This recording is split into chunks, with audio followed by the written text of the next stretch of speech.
She arrived under cover of dusk, woven into the bustle of the city like a single thread sewn into a grand tapestry. King's Landing had changed, or perhaps it was she who had changed, for the city smelled the same, rot and salt and desperation wrapped in too many bodies pressed too close. But it no longer felt overwhelming or even fearsome. It was simply one more den of secrets, and she had learned well how to move among such shadows. Arya Stark felt the hush of the evening sink into her skin, a welcome cloak for the work she had ahead. She had crept past the gates, dressed in clothes purchased from an unsuspecting peddler a few leagues from the city. She wore them as she would wear any new face, with unassuming grace and an effort to disappear into the constant shuffle. Her hair, once a tangled brown she had hacked short on the road, now tumbled in uneven layers just long enough to tuck under a hood. On her feet she wore boots caked in road dust. Anyone who glanced her way would see only a small dirty waif, grown lean on the trials of a long journey. And in her belt was needle, well-loved steel, that she refused to discard no matter how many times necessity demanded she hide it. She kept the sword concealed beneath the loose folds of her tunic, clutched at her side with the easy familiarity of a child, hugging a comforting doll. Darkness was a friend to her now. She let the city swallow her, mindful never to stand too long in the lamplight, never to linger on any of the wide thoroughfares. Instead, she stuck to winding alleyways, her ears pricked for every voice, every footstep. The city was alive and unsettled in its usual, chaotic way, only more so tonight because of the festivities soon to take place. The wedding. The Purple Wedding. They were already calling it in some corners. King Joffrey's marriage to Margaery Tyrell. Arya did not much care for the name they gave it. She remembered the last wedding she had attended, the one that shattered her family. The Red Wedding. She wished she could recall it as a fever dream, but the memories were as sharp as glass, lodging deep in her heart. Even thinking about it made her fists tighten and a red haze creep behind her eyelids. That was done, she reminded herself.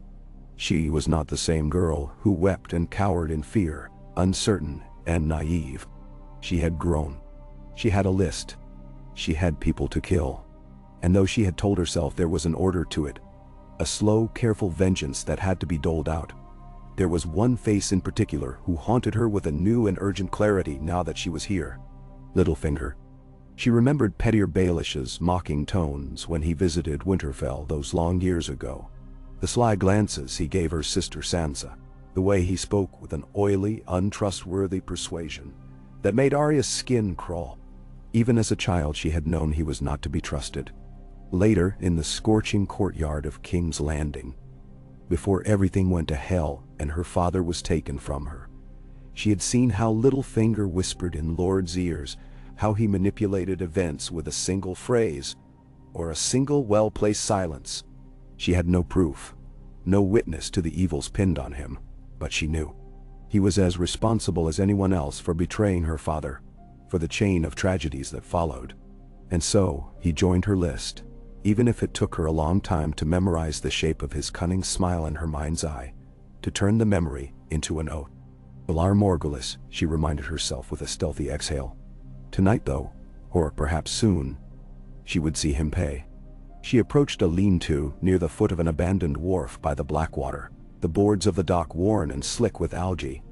A beggar sat hunched there, hunched so still she might have mistaken him for discarded rags. He stared at her with a half-toothless mouth open in something between a yawn and a grin, his eyes rheumy with age and drink. He said nothing. She slipped him a copper all the same before drifting past. No one must remember her face, though truly, it was so changed from the girl who had once walked these streets that she scarcely recognized herself in any bit of polished metal or still water. Far off, she could hear the drunken laughter of men staggering from an alehouse. She pressed herself into the shadows again, waiting, listening. So many people had flooded the city in anticipation of the royal wedding. The crowds, the hawkers, the noble visitors from every corner of the realm. None of them had an inkling that a small, feral creature of vengeance prowled among them. She let them pass, letting the rough laughter of their conversation blanket her presence. When they were gone, she ventured deeper into the labyrinth of alleyways, her mind on where to spend the night. What was the plan? She had told herself she would not do this rashly. She had to plan how to get close to Baelish, how to carve him from the throng of courtiers as easily as a butcher strips flesh from bone. She needed to survive. She needed to be sure no one would see, or if they did, she needed a way out. Being reckless would mean losing her chance at more names, more red marks on her mental ledger. And the wedding itself, Joffrey would be so well guarded. The whole Red Keep would bristle with men. The boy king, she thought with a twist in her gut. She did not bother placing him on her list anymore. Someone else, she suspected, would kill him soon enough. The very thought was a quiet satisfaction, though she felt a pang that it might not be her own blade that ended him. But Arya was nothing if not stubborn, and if the opportunity arose for her to do the deed, she would welcome it. Still, as far as she was concerned, Littlefinger was the bigger snake, the subtler poison. If she could remove him from the board, so many more of these wretched pieces might fall. Quietly, she slid into a half-collapsed fisher's hut that stank of mildew and stale fish. It was vacant, she decided, after a few moments spent checking for any signs of inhabitants. Rats squeaked in protest as she disturbed them, but she had long grown accustomed to such company. She gathered scraps of driftwood for a makeshift bed, not daring to light a fire. The stone walls had given way in places, allowing slivers of the night sky to pierce through. She welcomed it, using the moonlight to examine her boot knife, to unlace it and see it was still secure, well honed. Needle she let rest across her knees, her thumb running over the slight nicks and scratches in the steel. She recalled her father's face, how proud he had been to give her this blade, how he told her it was for her alone. She remembered Syrio Forel's voice, swift as a deer, quiet as a shadow. She was grateful for the darkness that concealed her tears. Sleep, when it finally came, was fitful and full of broken dreams.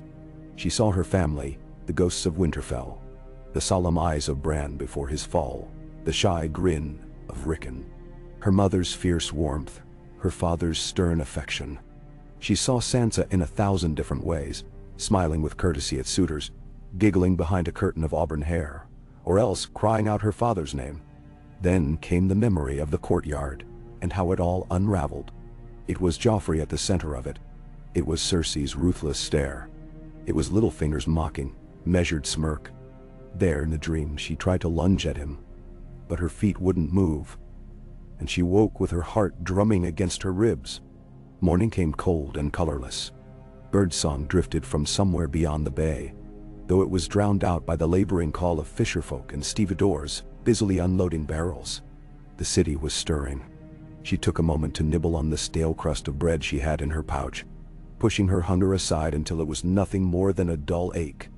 She'd known far worse starvation on the road. Then, she gathered her scant belongings, adjusted her cloak, and ventured out into the day. King's Landing by daylight was both mercilessly bright and thronged with people. Arya made her way along the narrower streets, hugging walls, dodging past lords' retainers in fine livery and ragged peasants who had come in hopes of witnessing the royal spectacle.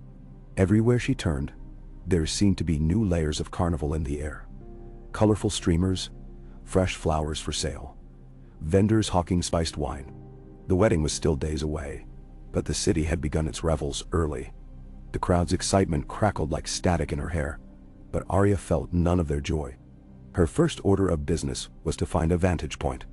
It served her well in Harrenhal, knowledge of the comings and goings of each guard shift.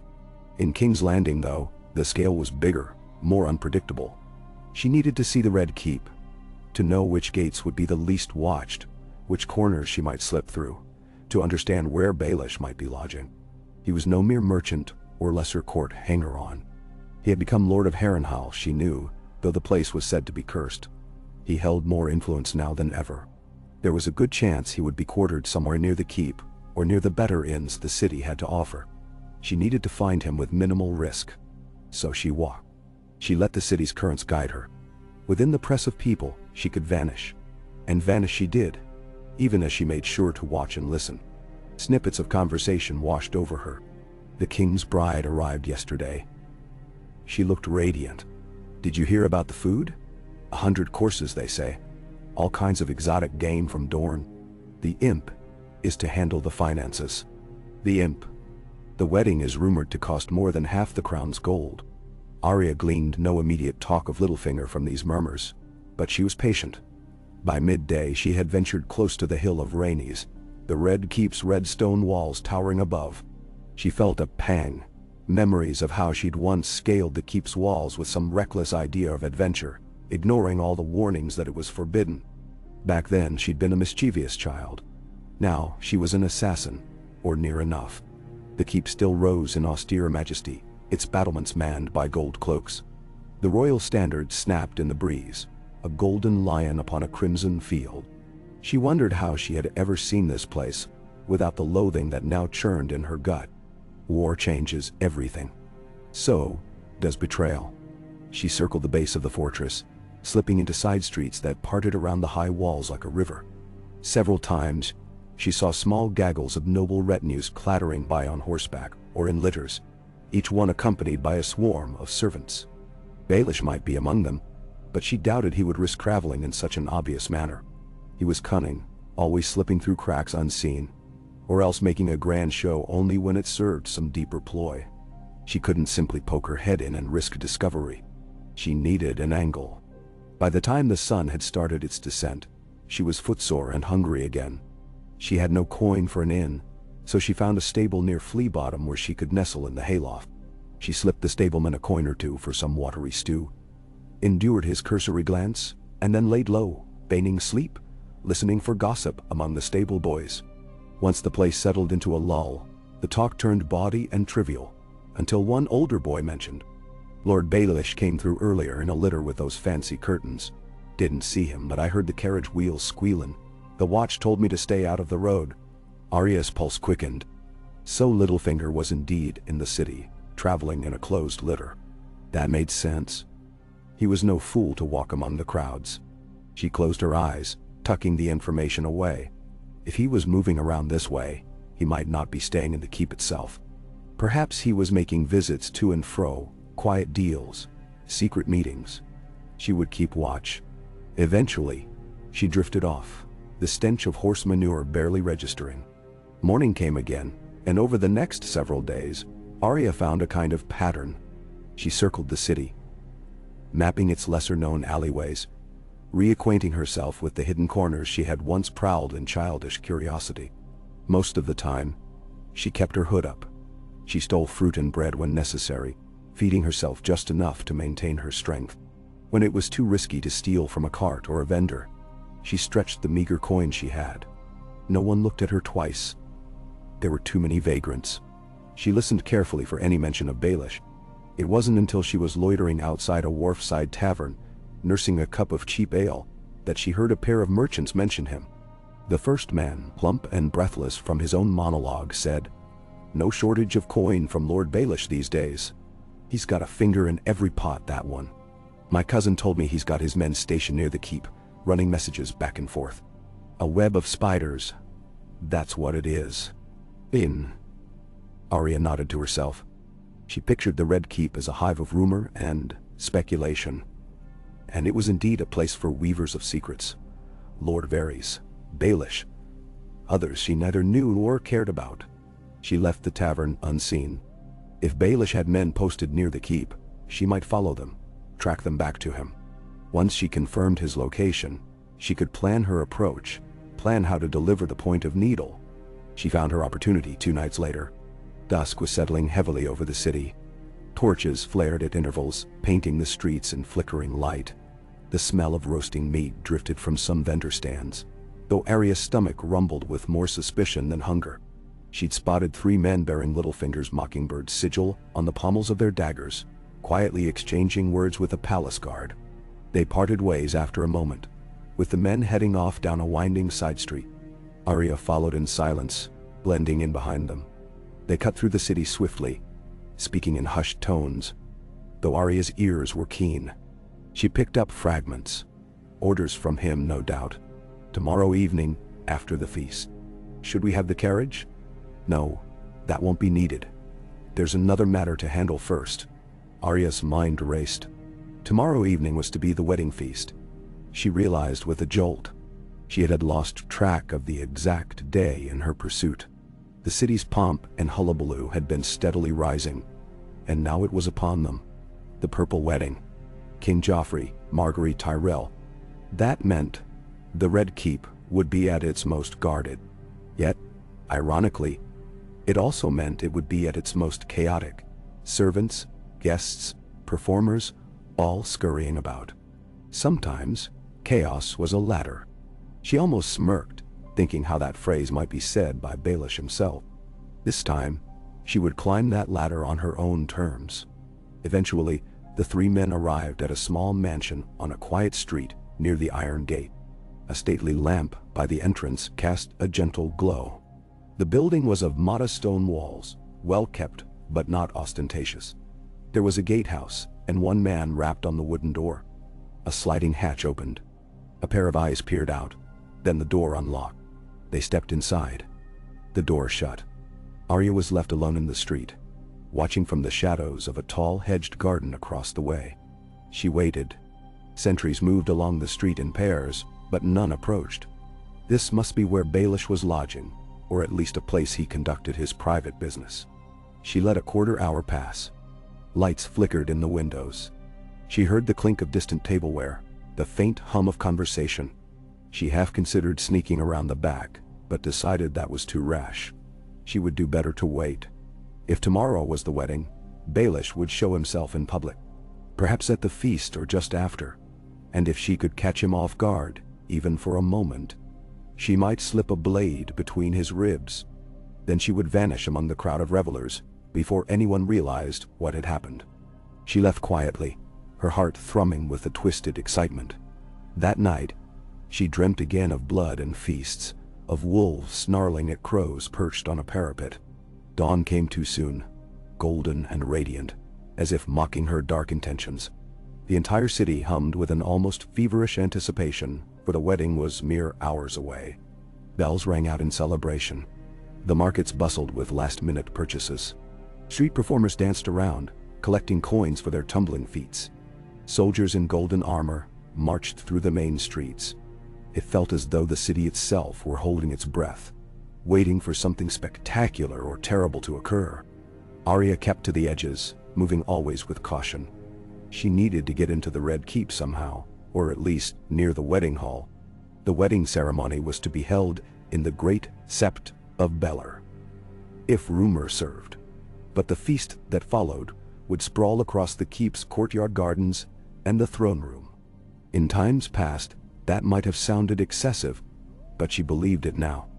Joffrey was not known for his restraint or humility. That same morning, she found a quiet corner to crouch and watch the flood of servants heading into the keep for the feast preparations. Some carried trays. Some lugged barrels of wine. Others toted crates of fresh fruit or haunches of meat. They were heavily scrutinized at the gates by the gold cloaks. But the throng was so large it was easy to imagine how a small slip might go unnoticed. She wondered if there was a simpler approach. Pose as a servant. Slip in with a covered dish. But one look at the rigorous searching of each crate, each donkey-laden pack, made her heart sink. Too risky. Another approach then. She recalled the secret tunnels and passageways that riddled the Red Keep. She had once navigated them half by accident, chasing cats at her father's behest. Could she find one again after so long? She slipped away from the watchful eyes of the guards, retracing her memory of the keep's outer perimeter. She found a stretch of wall half swallowed by thick ivy, the leaves turning brown at the edges from winter's lingering chill. She scanned it carefully. There, near the corner, the stone looked cracked and worn, as though it might have once held a drainage pipe or some hidden entrance. Guards patrolled above on the battlements, but in the noise of the wedding arrivals, no one noticed her creeping behind the ivy. She couldn't see an immediate opening, though. She pressed her ear to the wall, listening. Nothing. She ran her fingers along the mortar, looking for a loose stone. One gave just a fraction. Encouraged, she pulled at it, but it refused to budge. Time was short, and she had no tools except her dagger. The risk of discovery gnawed at her. With a frustrated hiss, she let it be. She would have to find another way. Afternoon was upon her before she knew it. The great Septi's bells clanged in triumph, signaling the ceremony was likely finished, or nearly so. Joffrey and Marguerite Tyrell would be man and wife soon. Now, the great exodus of lords and ladies and invited guests would filter from the Sept to the Red Keep for the feast. Arya slipped into the masses that traveled between the two sites, keeping her head down, hood raised. She glimpsed the swirl of color from the Tyrell retinue. Ladies with blossoming rose motifs, men with carved golden roses on their breastplates. She thought she saw Sir Loras Tyrell, tall and gallant in his ceremonial garb, though the crowd pressed too thickly to be certain. Then came the Lannisters, their lion banners bright as flame. Among them, she saw the top of Tyrion's head, smaller than the others, and for a moment she felt an odd pang at the memory of how he had once saved her life by simply showing kindness to her father. But that was another lifetime. She did not linger on it. She continued weaving through the crush of bodies, searching for a glimpse of Baelish. Instead, she spotted a short retinue with a mockingbird sigil. There, near the edge of a gilded carriage, a tall, thin man with a neatly trimmed mustache. But it was not Baelish himself, just some underling perhaps. She kept pace with the group from a distance. They headed toward the keep's main gates.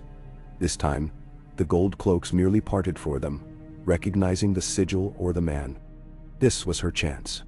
She fell in behind them, adjusting her hood so it shadowed most of her face. Heart pounding, she trailed them into the courtyard. Chaos reigned within.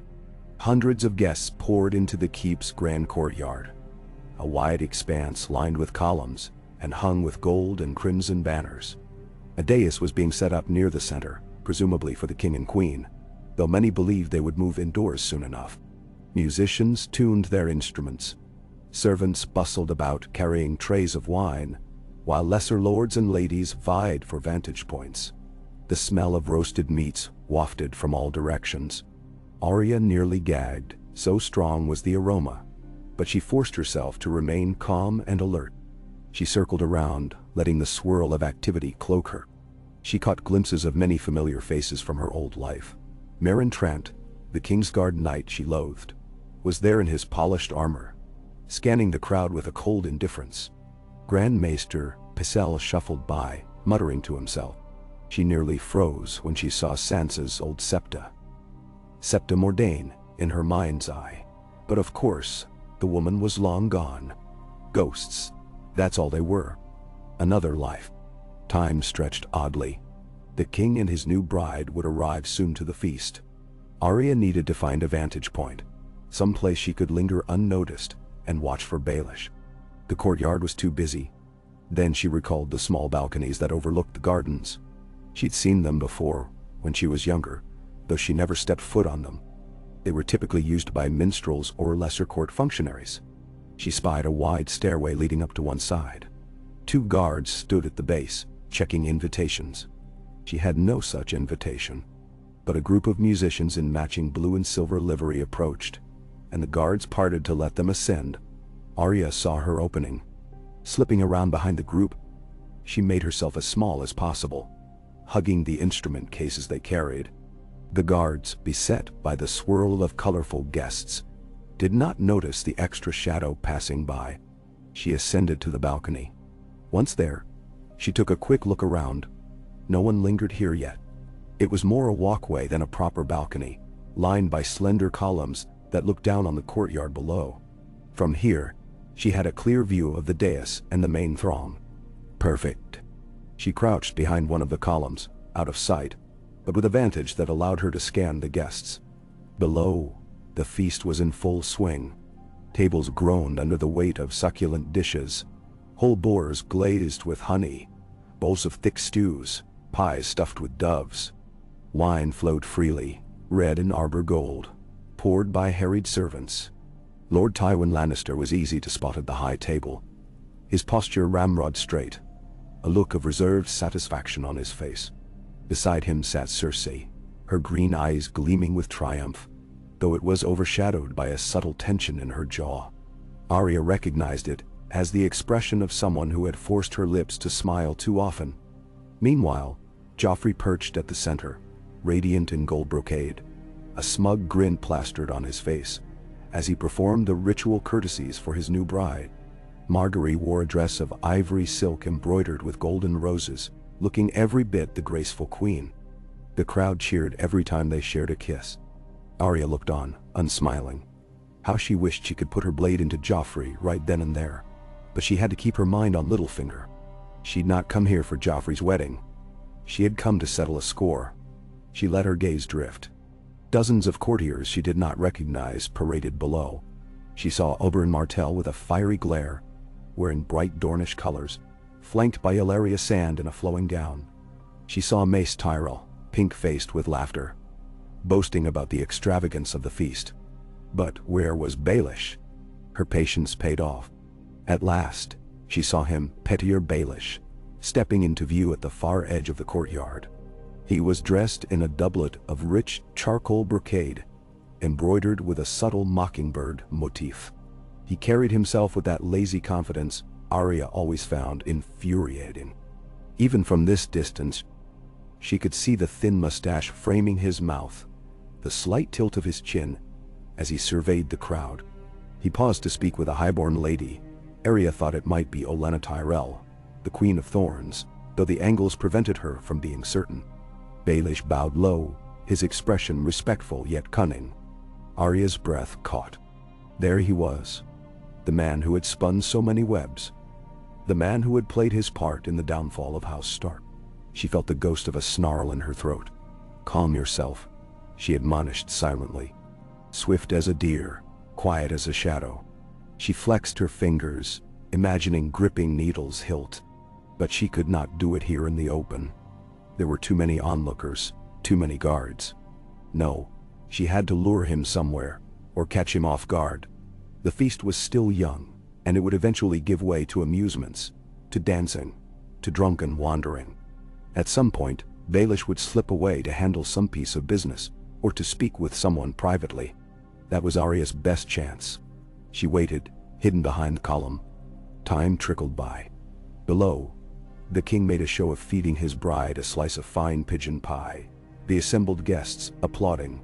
Minstrels struck up a lively tune, prompting some to dance. Servants scurried with fresh flagons of wine. The air was thick with noise, laughter, and underlying tension.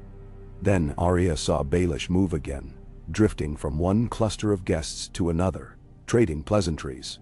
She clenched her teeth. He was never still for long. He slid through the crowd like a serpent in tall grass. Then, a hush. The king demanded attention, brandishing a chalice of wine and calling for a spectacle. Arya could not hear every word, but it was something about dwarfs enacting the War of the Five Kings. A wave of revulsion passed over her. She remembered the stories of Joffrey's cruelty, the humiliations he would force upon others for his own amusement. She clenched the edge of the column so hard her knuckles whitened. Below, Baelish stepped aside to watch the spectacle, a faint smile on his lips. She could almost imagine he was enjoying the cruelty as well, or at least finding it all part of some twisted game. Moments later, the dwarfs tumbled into the courtyard, dressed in outlandish costumes, meant to parody Stannis, Renly, Robb Stark, and the others. The crowd erupted into jeers and some laughter. Arya's stomach twisted at the mockery of Robb, at the savage remembrance of the tragedies that had befallen her family. Yet she did not storm down there. She felt her nails biting into her palm, forcing herself to stay still. Swift as a deer, quiet as a shadow, she repeated. This humiliation, this blasphemy, would not last forever. And Joffrey, for all his power, was still a foolish boy king who would eventually fall. But her target was Baelish. The grotesque entertainment concluded, and Joffrey roared with delight, while others squirmed in discomfort. Marguerite Tyrell tried to maintain her composure, though Arya thought she glimpsed a flicker of pity cross the new queen's face. Then Joffrey demanded more wine, hoisting his chalice in the air. Servants scampered forward to fill it. There was a cough from somewhere below, the sound of something choking. But Arya barely took note. All her attention was fixed on Baelish. She saw him drifting from the crowd, his stride purposeful, as if heading toward an archway leading into the keep's interior. Was he leaving? Now? Arya's heart hammered. This might be her moment. She stood, carefully leaning over the balcony to keep him in sight. Yes, he was definitely heading toward the archway, alone. Even his retinue did not follow. Arya sucked in a breath. If she could get down there quickly, she might trail him. Where was he going? Some private rendezvous? A moment to gather his own thoughts while the wedding feast roiled on. This could be the chance she'd been waiting for. She slipped from behind the column, hurrying back along the balcony to the stairs. She rushed, but not so fast as to draw the attention of the two guards. She managed to blend behind a pair of minor lords descending, letting them carry the conversation as she slipped by. The courtyard had erupted into chaos. Shouts echoed across the stone, and Arya nearly collided with a hysterical woman in a lavender gown. People were running, and at first she didn't understand why. Then she heard the cry, "The king! The king!" She turned and saw Joffrey on the dais, clutching his throat, coughing violently, wine spilling from his lips. The crowd surged around him, Cersei screaming, Tyrion standing with a look of horror. Joffrey collapsed to his knees, retching. Blood trickled from his nostrils, or was that wine? The confusion parted around him like waves around a broken vessel.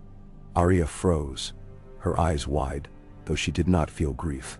She felt shock, a sort of numb disbelief. Joffrey was choking, poisoned it seemed.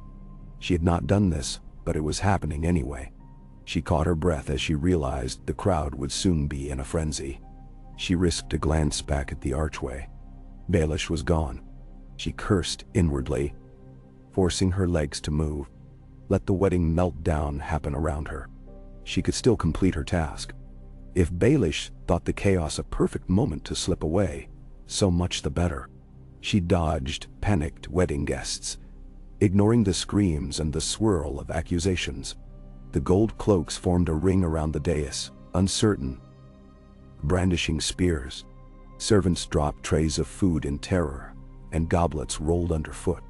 In that confusion, no one noticed a hooded girl crossing the courtyard. Swift as a deer, quiet as a shadow, heart pounding, she reached the archway that Baelish had disappeared through. It led to an interior corridor, dimly lit by torches. She paused, listening. Footsteps, faint, receding ahead. She pressed herself to the wall, creeping forward. The corridor branched off in multiple directions, but she could sense which one Baelish had taken by the echo of his footfalls on stone. She followed quietly, her fingers grazing the hilt of needle. She could hear nothing from the feast now, except dull roars, as if the crowd were in a distant dream. Her mind raced with possibility. Joffrey's demise had come at a convenient moment for her, though it was pure coincidence as far as she knew. Or maybe it was the Tyrells, or Tyrion, or someone else entirely. None of that mattered. Her mission was singular: find Baelish, strike.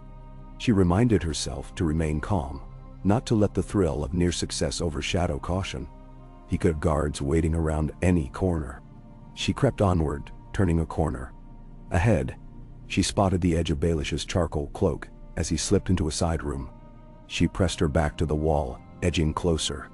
The room's door was ajar, the faint glow of a lantern within. Voices. She heard Baelish's distinct murmur. Another voice responded. A woman's voice, smooth but urgent.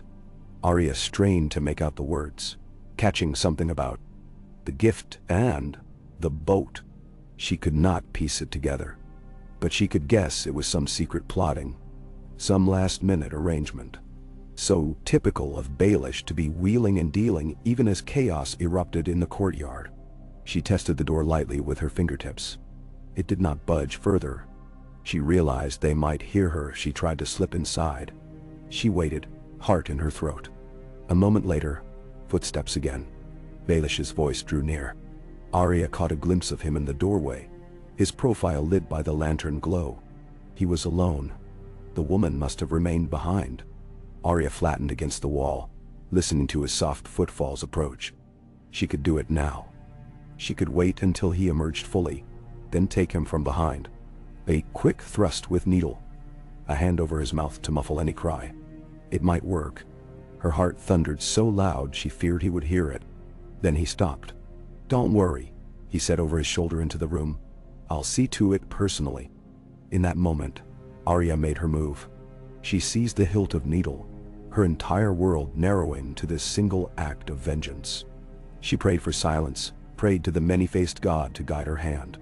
Slowly, she crept closer, raising the blade. Baelish was half-turned, his attention inside the room. She could see the line of his jaw, the slight curve of his ear, every hair on the back of his neck. She swallowed, ready to thrust. Just then, something crashed behind them in the corridor. Perhaps a piece of fallen armor, or a fleeing servant. The sudden noise shattered the hush. Baelish turned sharply, eyes wide, his instincts honed by years of dangerous intrigue. For a heartbeat, Arya and Baelish locked gazes. His expression flickered with recognition, as if he struggled to place her face, a face he had last seen framed by a child's innocence. Now, she was changed, but the eyes were the same. For a fraction of a second, there was shock on his features, followed by something like fascination. Then, with a swirl of his cloak, he stepped back, a dagger appearing in his hand. "Well, well," he breathed, voice half a whisper, half a purr. Arya's heart pounded. The chance at a stealth kill was gone. Now it was a confrontation, and the corridor's narrow walls pressed around her. She steadied her grip on needle, no longer the frightened little girl. She had trained with the sword, had killed men before. And this was Baelish, her father's betrayer. She would see him dead one way or another. She lunged, but Baelish was quick. He parried with his dagger, twisted elegantly aside, and smacked her blade off course. The ring of steel echoed down the corridor. At the same time, he glanced anxiously toward the noise behind them. Footsteps. They were no longer alone. Any moment, someone might rush in, guards, a fleeing noble, who knew. Arya ducked a slash aimed at her arm. She struck low, forcing Baelish to pivot. He was not as skilled as a Kingsguard knight, not even close, but he was desperate and cunning, and his reflexes were sharp enough. In that fleeting exchange, Arya realized this would not be as simple as burying her blade in a cornered man's back. Her lips peeled back in a silent snarl. She jabbed forward, a feint, then tried to slash at his side. He danced back, stepping into the room he had emerged from. Arya followed. In the dim lantern light, she saw a table strewn with documents, a well-trimmed quill, and a scattering of coins. A woman in a hooded cloak stood off to the side, her eyes wide with alarm, but she quickly darted toward a second door, disappearing without so much as a scream. Baelish's cunning friends, always quick to abandon him at the first sign of trouble. He backed away from the table, brandishing his dagger. "Arya Stark," he said softly. Alive. Her heart pounded. She recalled the half-dozen times she had fantasized about how she would kill him. The things she would say, the justice she would mete out in her father's name. But now, words felt hollow. All that mattered was the kill. She advanced, needle's tip aimed steady at his chest. He gave a sly smile, though she could tell he was rattled. "Your father was a good man," he said, every syllable measured. "You know, I only—" She lunged at him, slicing the air between them. He raised his dagger, but her thrust was strong, pushing him back. "Don't speak of my father," she hissed. "You betrayed him." He sidestepped, pressing himself against the wall. His eyes darted about, likely searching for escape. Then a cunning light flickered in his gaze. "And yet, here you stand, a ghost from the grave, in the midst of a riotous wedding feast. Are you quite certain you want to do this, child? The guards will have you for sure once the queen—" Arya slashed again, cutting off his words. This time, needle's tip grazed the flesh of his forearm. He winced, inhaling sharply, the blood staining his fine sleeve. She saw a flash of anger in his eyes. He lunged forward, but Arya twisted aside, her foot catching one of the table's chairs and sending it crashing to the floor. The clatter thundered in the small space. Baelish staggered to keep his balance, and Arya seized the opening. She thrust at him again, aiming for his abdomen. He jerked aside, but not quick enough. Her blade bit into his side, the steel sliding through cloth and flesh. He gasped, the sound wet and shocked, stumbling back against the wall. For a heartbeat, Arya felt triumph. She had him. The dagger in his hand rattled to the floor. He pressed his palm to the wound, his eyes frantic. She advanced, lips parted. She would finish him, quick and clean. But beyond the doorway, footsteps pounded, voices rising in the corridor. She heard shouting. If they burst in now, they would see her standing over Baelish's body. She'd never get away. But if she left him alive, he might slip through her grasp again. The moment stretched like a taut bowstring. Baelish's eyes locked on hers, an unspoken plea or threat flickering there. She raised needle to deliver the final blow. Then the door slammed open behind her. A pair of gold cloaks stood in the threshold, swords drawn. They froze in shock at the scene. Baelish slumped against the wall, bleeding in a small hooded figure with a blade drawn. Arya cursed. Her mind spun with the frantic math of survival. She ducked behind the table as the gold cloaks rushed forward. One darted to Baelish's side, the other lunged at Arya. She parried the strike, swatted away the second with the skill of water dancing. But these men were bigger, stronger, better armored. She couldn't take them both. She had to escape.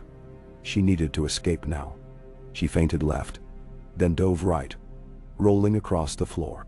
She kicked a fallen chair into the guard's path, tripping him.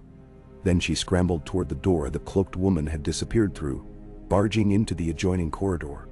Ahead lay a flight of steps descending into darkness.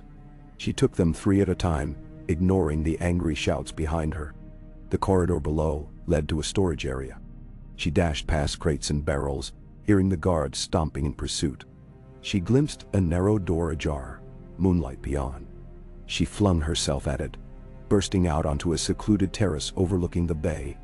Wind whipped her cloak. She scanned for a way down. A narrow, crumbling stone stair led to a deserted walkway by the outer wall. She rushed down it, mind racing, blood alive with adrenaline. Behind her, the guards emerged, yelling for reinforcements. She vaulted over a low parapet, dropping to a steep slope of brush and rock. The impact jarred her ankles, but she rolled and found her footing. She sprinted along the base of the wall, heading for the cover of night. In the distance, King's Landing lay spread out like a labyrinth of flickering torches. Shouts echoed overhead, but no one seemed to follow her down this perilous path. When at last she stopped, breath ragged, she realized her hands trembled. She leaned against the worn bricks of a half-demolished wall. She closed her eyes, cursing herself for failing to deliver the final blow. But had she failed? She had wounded Baelish, left him bleeding. Perhaps that wound would kill him. Perhaps not. She pictured his face, twisted with pain. Even if he survived, she had marked him. He would not forget her. And soon enough, the Red Keep would be all suspicion and terror after the king's death. It wouldn't be safe for her here, not after that scene. She swallowed, swallowing the frustration.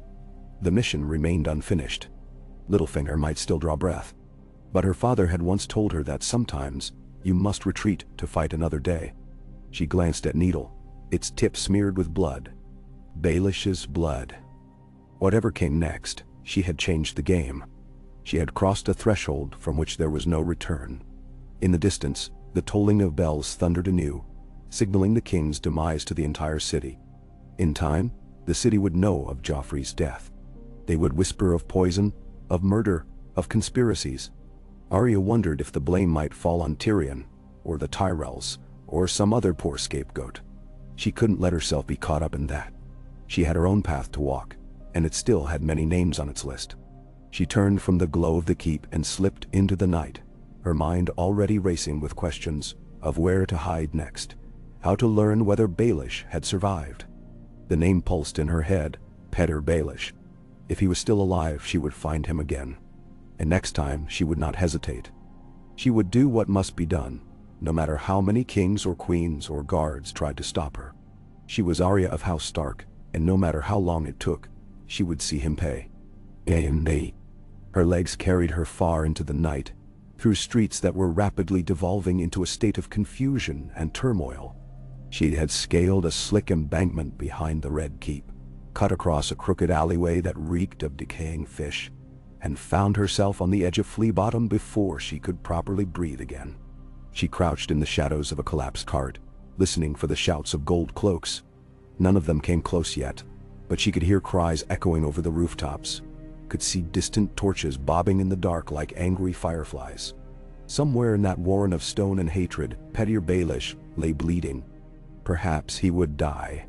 Perhaps he would not. Her hands trembled.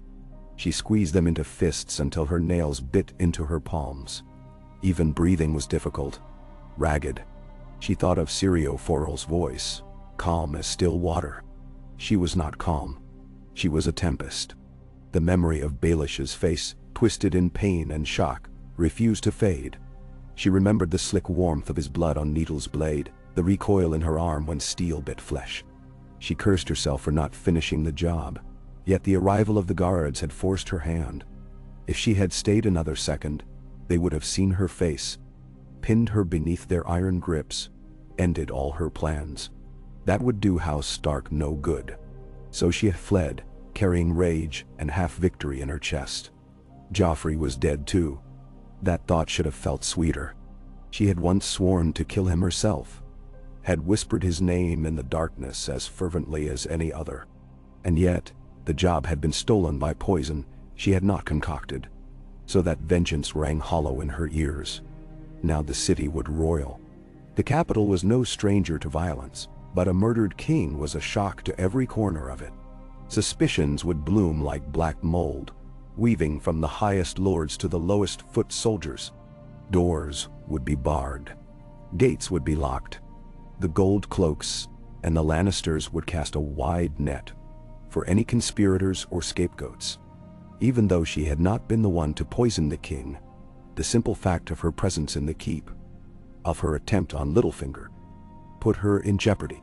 If the guards spoke of a dark-haired girl with a thin sword, or if Baelish named her before they staunched his wounds, then every watchman in the city would be out for her blood. She rose from her crouch, forced her muscles to unlock, and began moving again. The night had grown quiet in Fleabottom's narrower alleys, the usual raucous tavern laughter stifled by the sense that some calamity was unfolding. Doors slammed, shutters squeaked. A dog snarled in a corner, rummaging through a pile of refuse. Arya's footsteps seemed unbearably loud to her own ears, so she shortened her stride, stepping toe first with each pace. She had grown skilled at hiding these last years. Still, the tension in the air felt like a hand pressing on her back, urging her to move faster. She remembered there was a run-down stable near the Street of Flower, the same place she had spent earlier nights. She hoped the stableman had not heard any news or was too dull to connect that news to her. She found the structure easily enough, guided by memory and the faint glow of lanterns bobbing in the distance. She tested the door. It opened without a squeak. Inside, 2 horses dozed in their stalls, tails swishing. She climbed the rickety ladder to the loft. It was dark, the only light coming from the distant flicker of a torch left in the yard below. The stable smelled of hay and manure, but it was warm enough. She found a corner behind some stacked feed sacks and settled there, hugging her knees. She was safe for the moment. But what if Baelish survived? He was cunning, manipulative, capable of pivoting any situation to his advantage. Perhaps he would spin a web of lies that pinned the blame for the king's death on her, or use his influence to set half the city searching for a Stark girl rumored to have died at the Twins.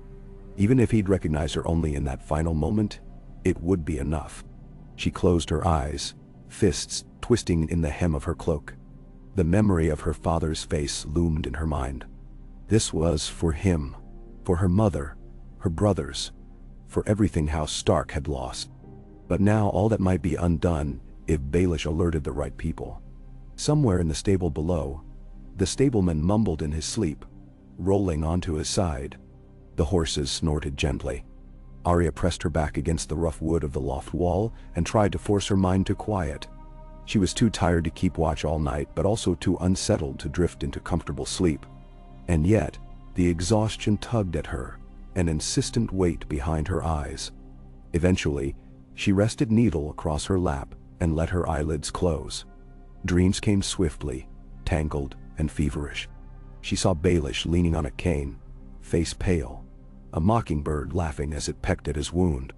Then Joffrey appeared, mouth twisted into that final gasp she'd glimpsed from above, pointing at her in accusation. She saw the red wedding replay in maddening fragments. Her mother's scream, the sound of crossbows snapping, her brother's body falling. Her father was there too, urging her to run. But the corridor was too long, the walls too high. In her dream, she tried to cry out, but a thick silence muffled her voice. The mockingbird's laughter echoing, Chancia. She jerked awake with a stifled gasp, heart racing. The stable was dim still, though a hint of gray in the loft told her it was nearing dawn. She did not recall drifting off, but her body must have needed it. She rubbed her eyes, shook off the dream as best she could, and slid to the edge of the loft to peer down. The stableman was awake, shuffling about, feeding the horses. Her vantage let her see the slump of his back and the grease in his thinning hair. He was alone. That was good. She listened. For a time, all she heard was the crinkle of hay and the crunch of oats as the horses ate. Then, faintly, from somewhere in the street, came the scattered echoes of distant conversation. A woman with a shrill voice was telling someone that the king is dead. Another voice responded in uncertain, frightened tones. Arya's mouth felt dry as she absorbed those words. The city would be in an uproar.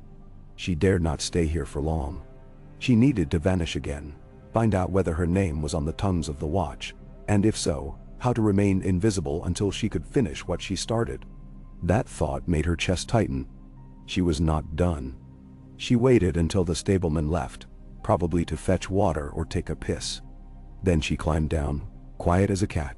She slipped outside into the early dawn light and pressed herself flat against the stable's outer wall. The street was stirring as well, though it lacked the usual hustle of morning. People were subdued, heads down as if weighed by the news. She glimpsed a pair of gold cloaks striding past, speaking in hushed voices. She heard them mention Joffrey's name, Tyrion's name. She heard the word poison. Nothing about Baelish. Perhaps that detail had not spread yet. Or perhaps it had, but under a swirl of other rumors. She decided to move on. She spent the morning weaving through side streets, listening for any scrap of conversation that might confirm Baelish's fate. The city was bristling with talk, but so much of it revolved around the king's dramatic end. Some said Tyrion had slipped poison into Joffrey's cup. Others claimed the Queen of Thorns had done it. Still others insisted it was the ghost of Ned Stark come to exact justice. The last rumor stung at Arya's heart. She half wished her father's ghost had indeed been the one to bring that vile boy down. But none of this told her about Littlefinger. He was not the focus of common gossip. He moved in secret, away from public eyes. She realized she might need a more direct approach. She recalled the mansion near the Iron Gate, where she had seen Baelish's retinue gather. If he had survived, they might return there, or send for a maester. If he was dead, maybe they'd be leaving in haste, or the place would be locked down. Either way, she could learn something. So she set her sights on the Iron Gate district, winding steadily north through Flea Bottom. She took care to keep her hood pulled low. She also pulled the hair behind her ears, trying not to look so disheveled. The fewer eyes on her, the better. It took the better part of an hour to reach the quieter streets near the Iron Gate. This was a more affluent quarter, though not as fine as the manors near the Red Keep. Arya recalled the short row of stone houses, each with a small walled courtyard. She stayed on the opposite side, watching from behind a vine-grown fence as she approached the target building. A handful of minor lords' carriages rolled by, flanked by anxious servants, but the street was far less crowded than it had been on the wedding day. The mansion she sought came into view, tall, narrow, its gatehouse still flanked by a single lamp. She saw no obvious signs of distress, but the place looked quiet, as though it held its breath. She crouched there, half hidden by the fence's tangling leaves, and studied the door. No foot traffic, no city watch posted, no flurry of movement. Perhaps Baelish was inside, recovering, or perhaps he was spirited away to some other hideout. She scanned the windows. The shutters on the second floor were drawn tight. She saw no lights in the upper rooms, but in the ground floor window, she made out a glow. Candle or lantern, it was hard to tell. A shape moved within, quick and purposeful. She waited, ignoring the cramp in her thighs. Twice, she had to shrink back when someone passed on the street. Finally, she caught sight of a familiar figure stepping out onto the stoop. That tall, thin man with the mockingbird dagger pommel, one of Baelish's underling. He paused to lock the door behind him, then hurried off down the lane, glancing over his shoulder with an air of nerves. Arya bit her lip, considering her choices. Follow him or slip into the mansion while it was presumably empty of at least one occupant? She decided to follow him.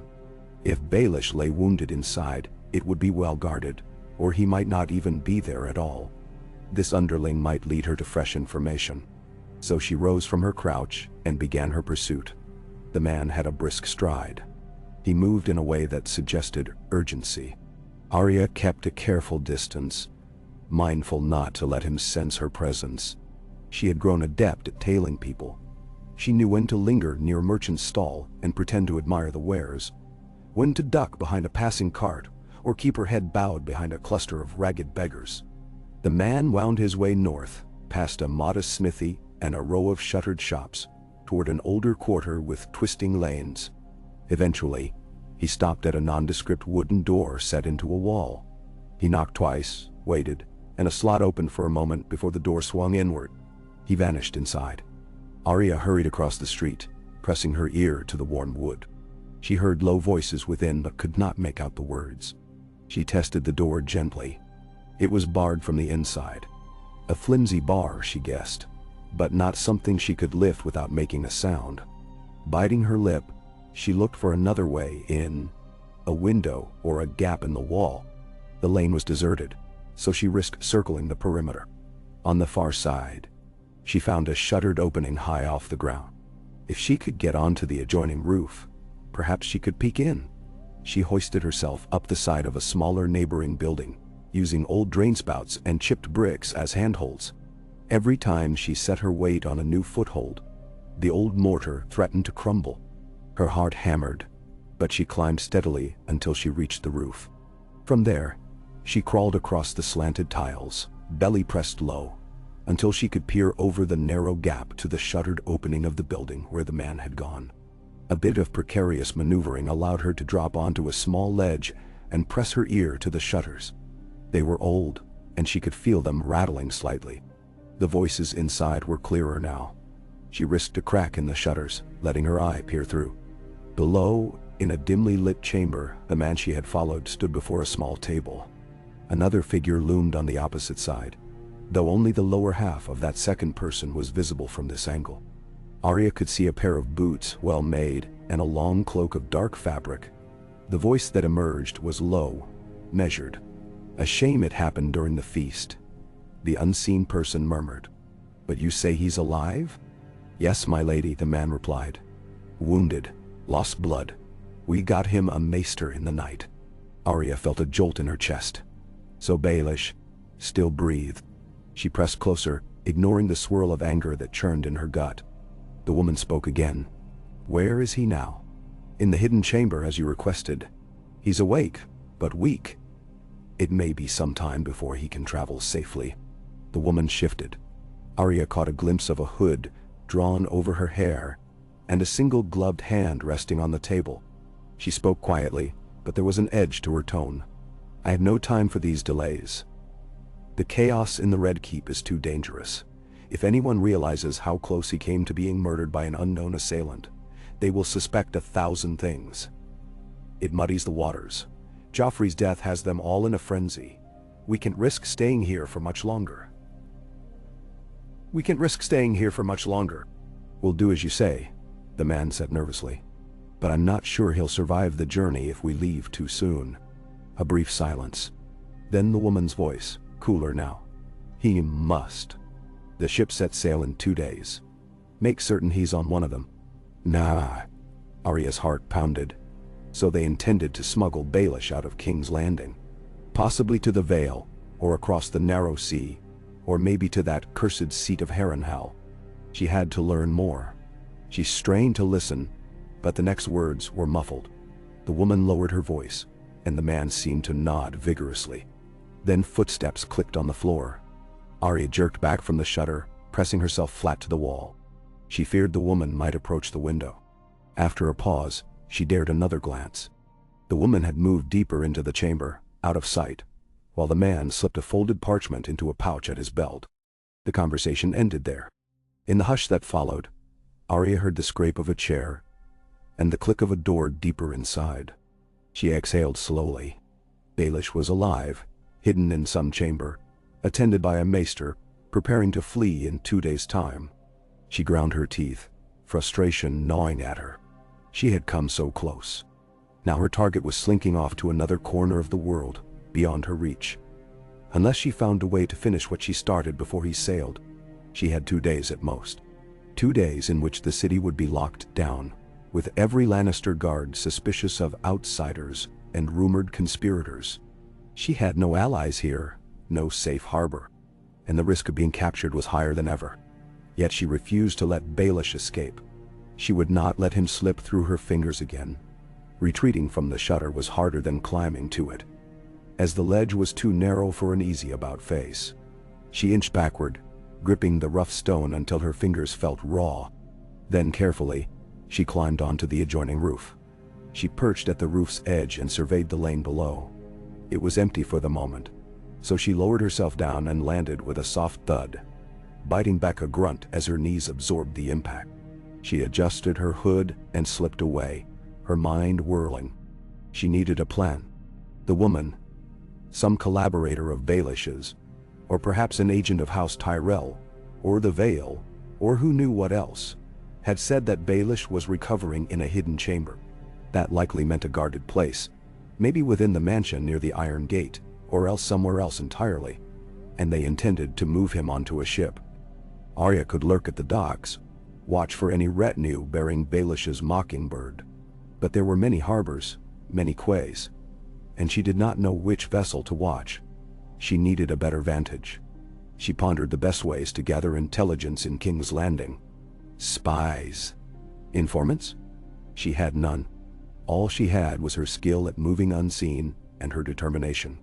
She remembered how, when she was younger, she'd scurried through the Red Keep's hidden passages, overhearing secrets. Maybe there were similarly hidden corners near the harbor. Or perhaps she could bribe someone with coin. But that demanded more coin than she possessed. She only had a few coppers left, barely enough for a crust of bread and cheap ale.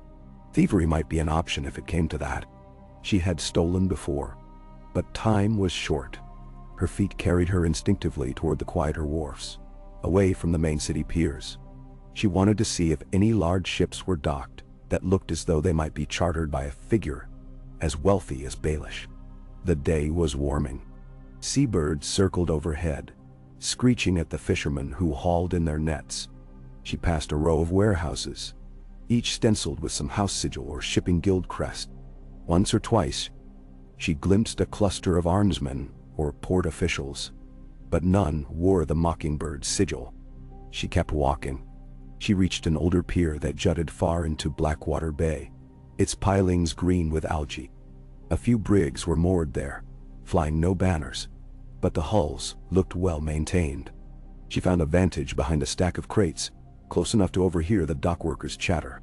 But their talk was mundane, petty gossip, complaints about wages, curses about the chaos in the city. Nothing about Baelish. As the sun climbed, Arya's stomach began to complain in earnest. She had eaten nothing since yesterday, and the strain of her nighttime flight had left her famished. She considered nicking a piece of bread from a vendor's cart, yet the presence of city guards discouraged blatant theft. Still, hunger would only slow her. Spotting a fishmonger's stall that was momentarily unattended, she slipped forward and snatched a half fillet from a greasy cloth. It was raw, but she had stomached worse on the road. She hurried away before anyone noticed, found a quiet spot near a battered piling, and tore into the fish. The taste was briny and unpleasant, but it satisfied her hunger at least enough to stop the ache. She washed it down with a swig of water from her flask, making a face at the tang. Now, she told herself, she had to be systematic. Baelish was not going to be strolling around the streets in plain sight. His men would be the ones ferrying messages, procuring supplies, and readying his escape. If she could locate those men, she might trail them to his hideaway. The woman's conversation had hinted that he was too weak to move much, which gave Arya an opening. If she discovered the location before he could be taken to the ship, she could strike again. Or, failing that, she could lie in wait near the harbor once she knew the exact vessel. She decided the best chance was to return to the area around the mansion near the Iron Gate and look for comings and goings, especially at night. She spent the rest of the day drifting around the city's edges, gathering what news she could. Everywhere she went, the talk was of the king's death.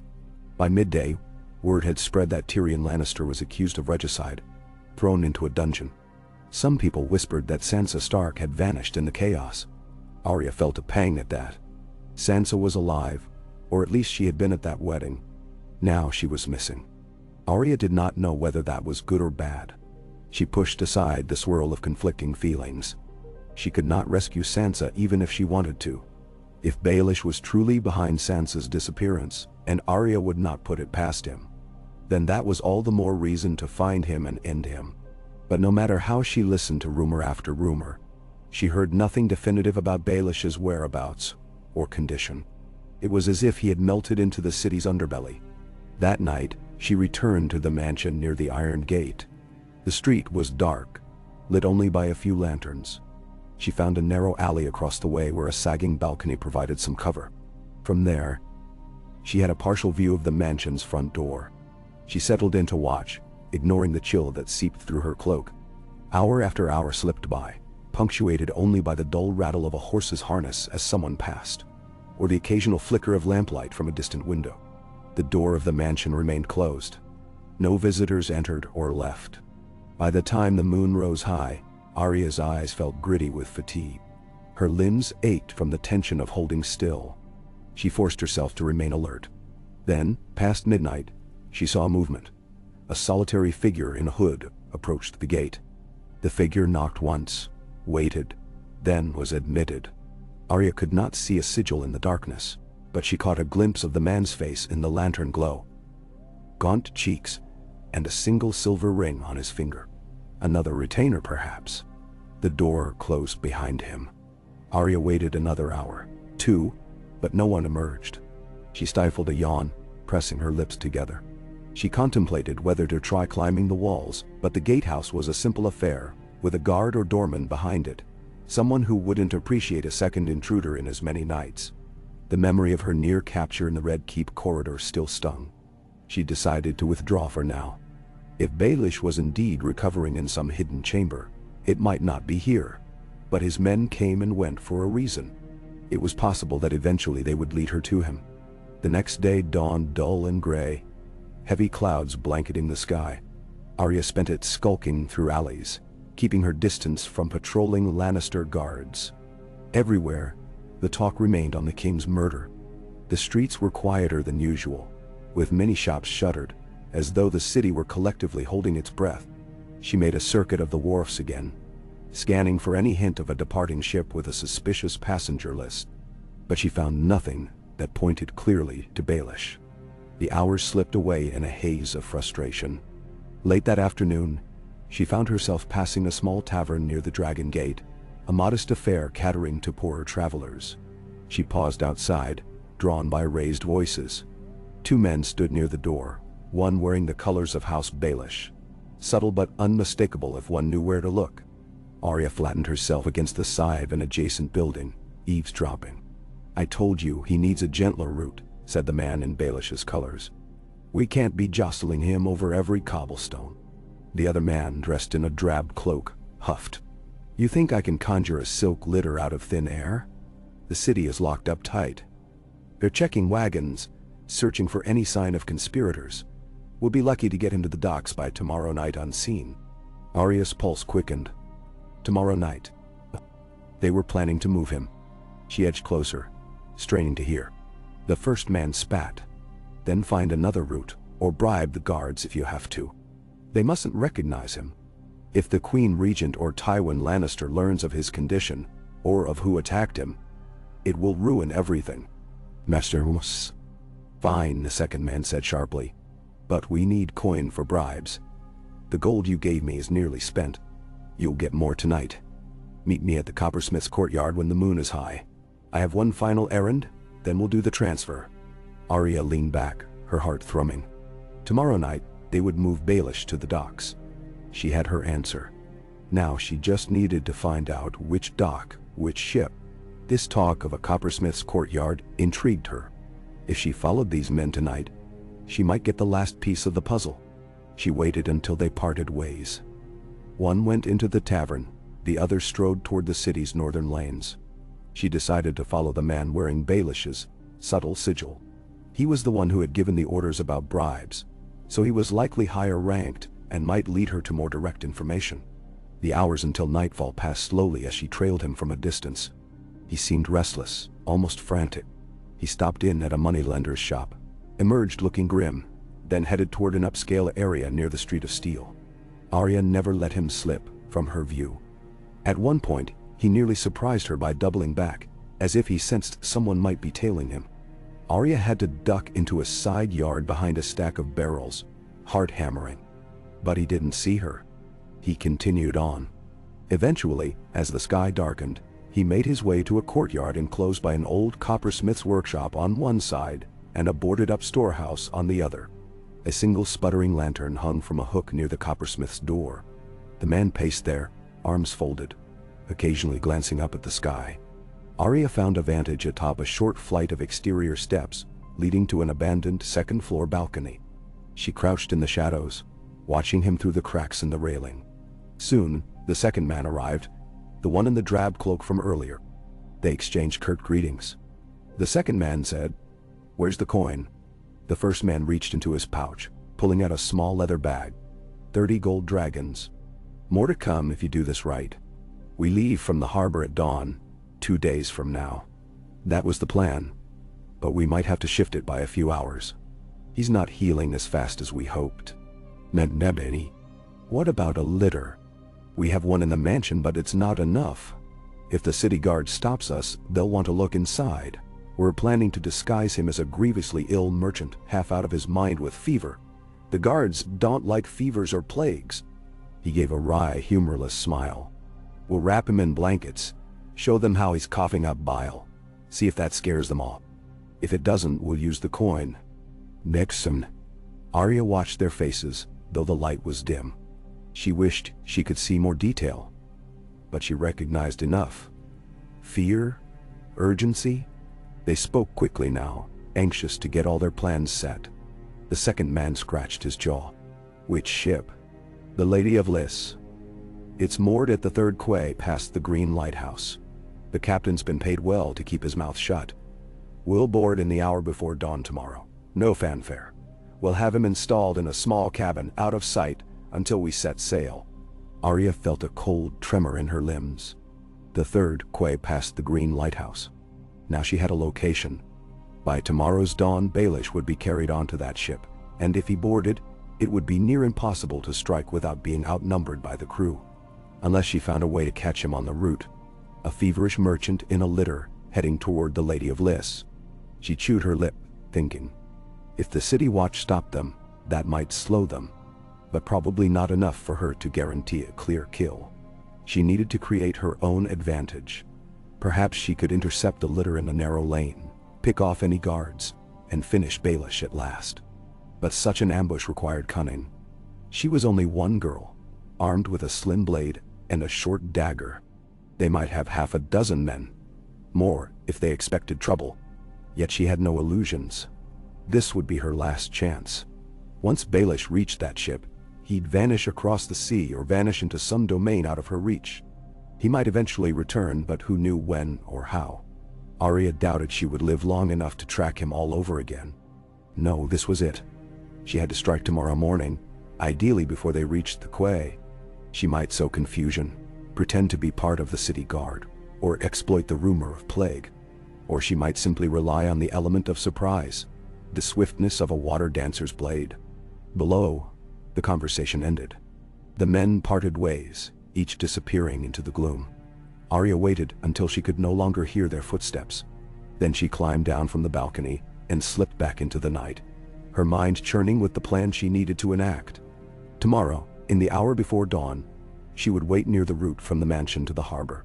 They had said they would rely on coin if confronted. Maybe she could orchestrate a confrontation. If she donned the rags of a guard or simply stepped in from some side alley with steel bared, could she dispatch them quickly enough? It was dangerous.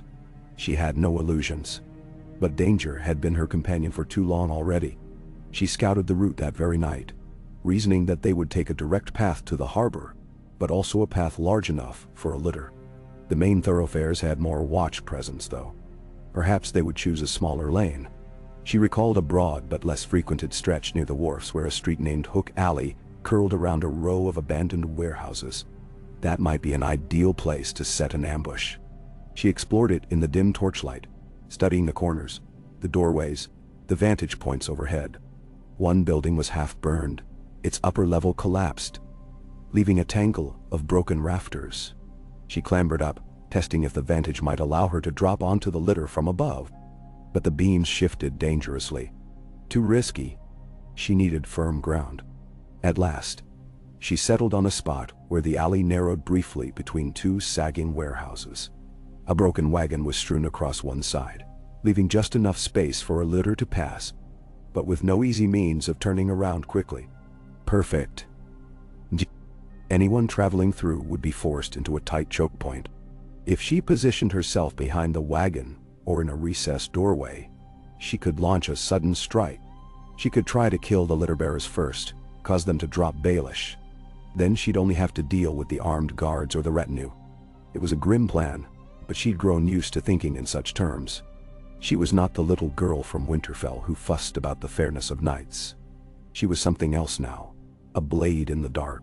She spent the rest of the night there, perched in a corner of the alley, dozing fitfully. She had stashed herself behind a toppled crate, so as not to be easily spotted.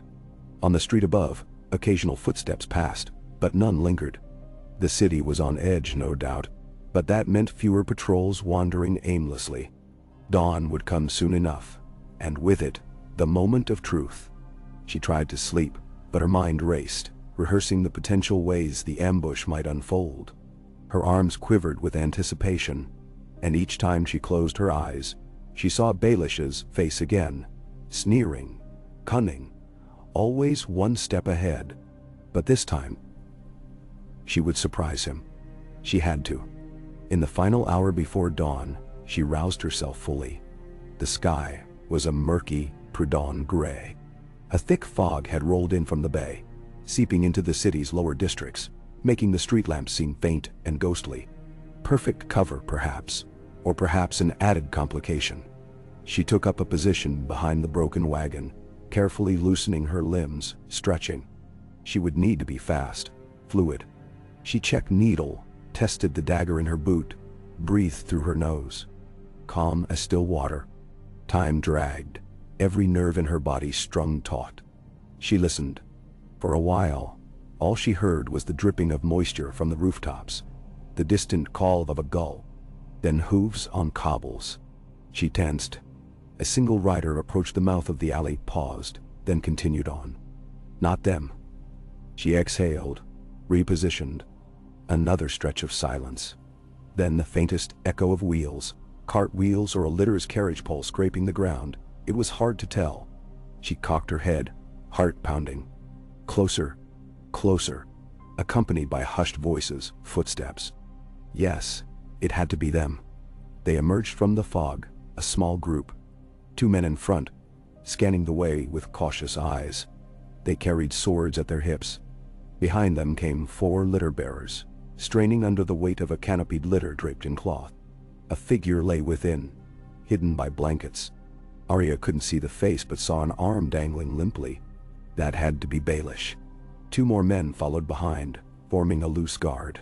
The entire group moved slowly, mindful of the uneven cobblestones. As they neared the choke point, the guard in front muttered, "Fog is thick, keep alert." Arya drew a slow, silent breath. She let them pass her by a few feet, so they were all fully in the narrowest stretch. Then, with a burst of motion, she leapt from her hiding spot, blocking their path. Needle gleamed in her hand. "Stop!" she barked, her voice hoarse but commanding. The men froze, startled. The 2 in front reached for their blades. One managed to draw steel. Arya didn't hesitate. She darted in, the point of needle a viper's tongue. slipping beneath his guard and piercing the gap in his armor at the waist. He gasped, doubling over. Blood slick on the blade as she withdrew. The second guard lunged, but she sidestepped neatly, letting his sword cut through empty air. She countered with a quick slash that drew a line of crimson across his forearm. He howled, dropping his weapon. Shouts erupted from the litter bearers. The pair of men trailing behind rushed forward, brandishing short swords. Arya spun, trying to keep them all in view. She recognized one of them as the man she had followed from the mansion.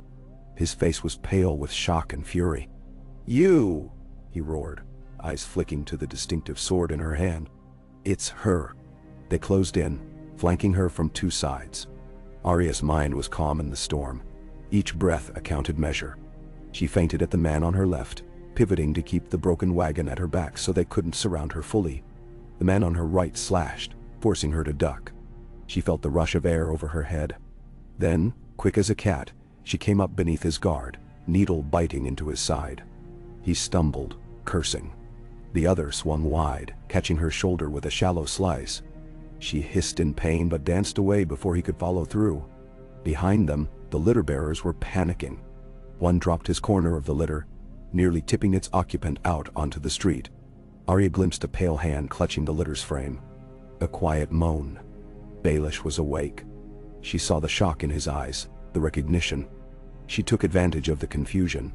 The guard who'd slashed her shoulder turned to shout something at the litter bearers. An order to keep moving?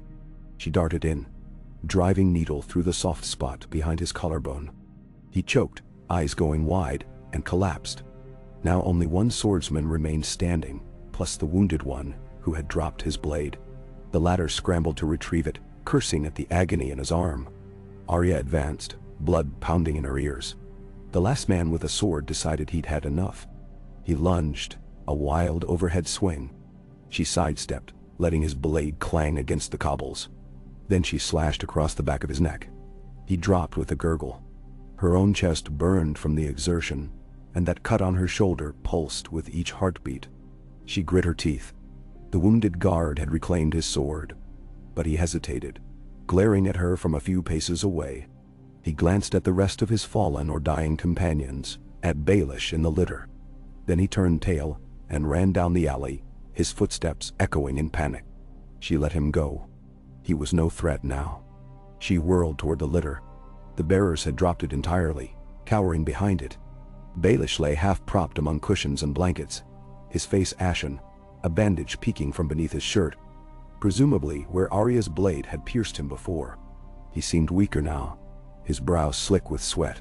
Still, his eyes burned with that familiar cunning. She saw fear there too, but it was subdued, as if carefully hidden behind a veneer of composure.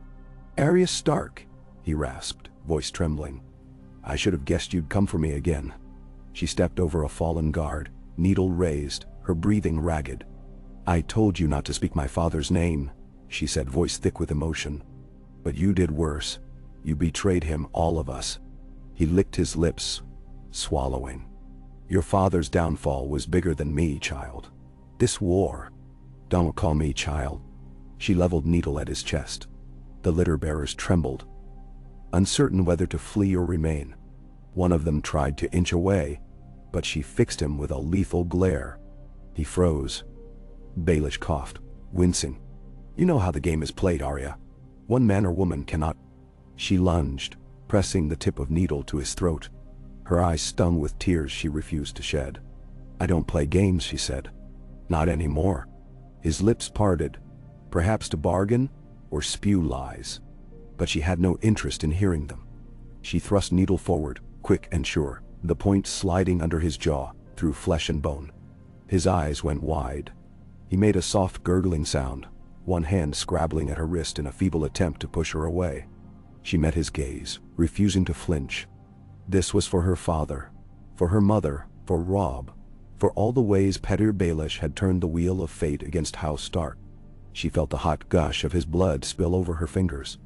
A strangled breath escaped his lips, his eyes glazing.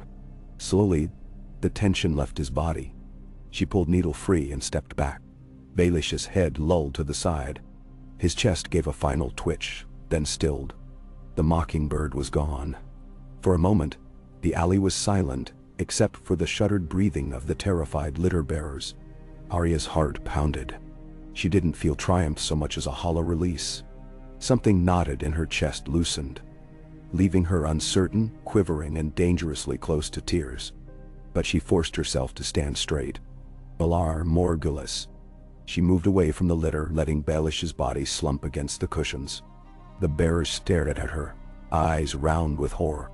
One made the sign of the seven, muttering a prayer. She looked at them, uncertain what to do. They were unarmed, shaking. She let them live. There was no point in killing innocent men who were only carrying a litter for coin. She still felt the presence of ghosts all around her, swirling in the fog. A man coughed from the ground, one of the fallen guards, not yet dead. She ignored him. Let him die or live with the memory. It was over. Baelish was done. The city might never know who truly ended him, but she found a strange kind of peace in that. Careful not to let her guard down entirely, she edged backward, eyes scanning the fog for any watchers. The wounded guard who had fled might raise an alarm. But if she left now, she might still vanish into the labyrinth of King's Landing. She noticed a little blood trickling down her shoulder from the shallow slash. She pressed a hand to it, wincing. She had to move fast before it stiffened. She backed away from the carnage, needle still in her hand. Then she turned and ran, boots splashing through shallow puddles in the broken cobbles, weaving into the deeper gloom. Her pulse thundered in her ears. She breathed in gasps, half from exertion, half from the sudden rush of finality. Baelish was dead. One more name crossed off her list. Yet, there were more names. Always more. Cersei, the Mountain, Meryn Trant, so many. But for tonight, at least, she had ripped out a root of the rot that had poisoned her family's fate. She whispered her father's name, her mother's, Robb's, as if telling them that justice, or something close to it, had been served. She navigated the twisting alleys by instinct, diving deeper into the poorest sections. She heard no horns, no massed shouting, suggesting that the city watch hadn't yet discovered the scene or recognized its significance. Perhaps the litter-bearers were still in the alley, crouched over Baelish's corpse. Perhaps they were running for their lives. It mattered little now. He was gone, truly gone. At last, she emerged onto a deserted stretch near the old mud gate. She paused there, leaning against a half-crumbling wall to catch her breath, mindful of her shoulder wound. Blood had matted her cloak. She forced herself to tear a strip of cloth from her tunic, binding the cut. She hissed at the sting, remembering everything Syrio had taught her about ignoring pain. She had done what she'd come to do. Now survival was the next challenge. She might slip out of the city, find a new path. Perhaps she could even seek out the blacksmith Gendry. No, that was a foolish notion. She had no idea where he might be. Or maybe she should leave King's Landing entirely, vanish toward the countryside, continue her list. But for the moment, she pushed such thoughts aside. She was exhausted, trembling in every limb. She took a final glance behind her at the city's sprawl, the faint shimmer of dawn light creeping over broken rooftops. Her time here had been short but violent, and it had left its mark on her as surely as she had left her mark on it. A swirl of conflicting emotions weighed on her, vengeance satisfied, but also an emptiness that no single death could fill. She looked at Needle, stained with blood, and for a heartbeat, she felt the urge to throw it away and be done. But she could never relinquish that piece of Winterfell, that final gift from her father. She tightened her grip on the hilt. She inhaled, mustering the strength to continue. Then, she slipped through the sleeping streets, a lone wolf escaping the pit of lions. Behind her, the dawn pressed forward, gilding the spires of King's Landing with a pale, indifferent light. In some far corridor of the Red Keep, Lannisters and Tyrells would be reeling from the king's death. Across the city, the small folk would awaken to rumors of fresh violence and more changes of power. But Arya would be gone. The mockingbird had fallen silent, and no one would know the truth except those who had seen the flash of her sword in the fog. She remembered the words of her god of death, the quiet vow she had murmured so many times. Valar Morghulis. All men must die, and so must those who would betray House Stark. She carried that knowledge with her as she vanished into the winding roads, a slight, hooded figure dissolving into the gray hush of morning, with only the memory of her father's love and the steel in her hand to guide her forward. AK. She fled the mud gate before sunrise, slipping through the thinning fog with a fiery ache in her shoulder, and Baelish's blood crusted on her gloves. The city beyond lay quiet in a way that felt unnatural. King's Landing was never truly quiet, but this hush bristled with dread, as though all the folk of the capital had crawled beneath their covers to wait out the new horror unfolding in their midst. Joffrey Baratheon was dead. Petyr Baelish was dead.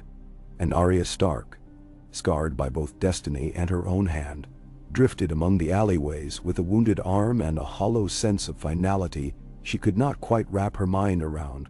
She kept moving, forcing herself forward despite the bone-deep exhaustion.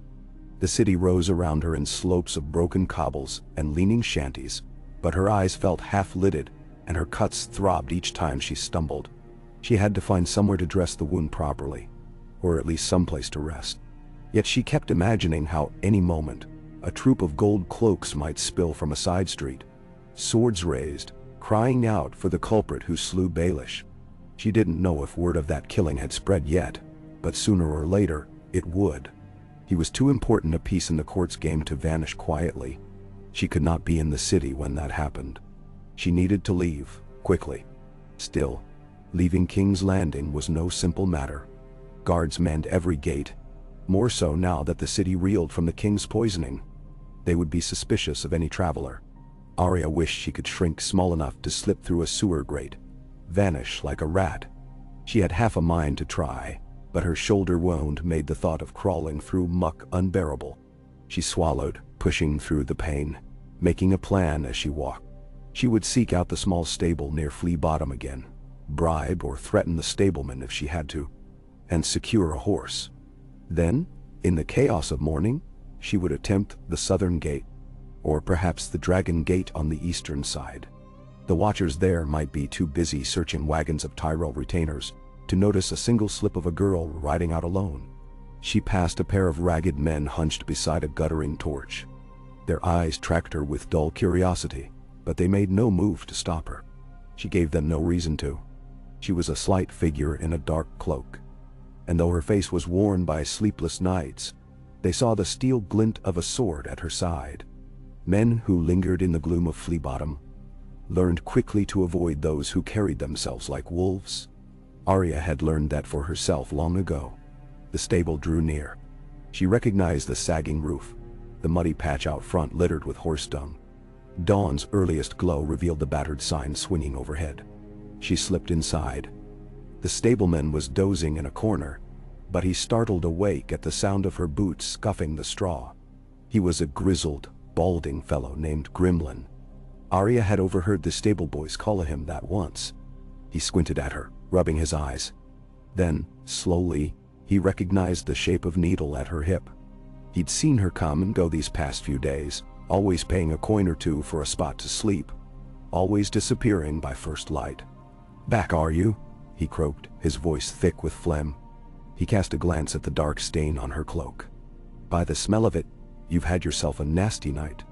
Arya's hand rested on Needle's hilt. She was in no mood for conversation, but she managed to keep her voice steady. "I need a horse." Gremlin spat on the ground, scowling. "A horse? Suppose you've got the coin." She lifted her chin. "I can pay.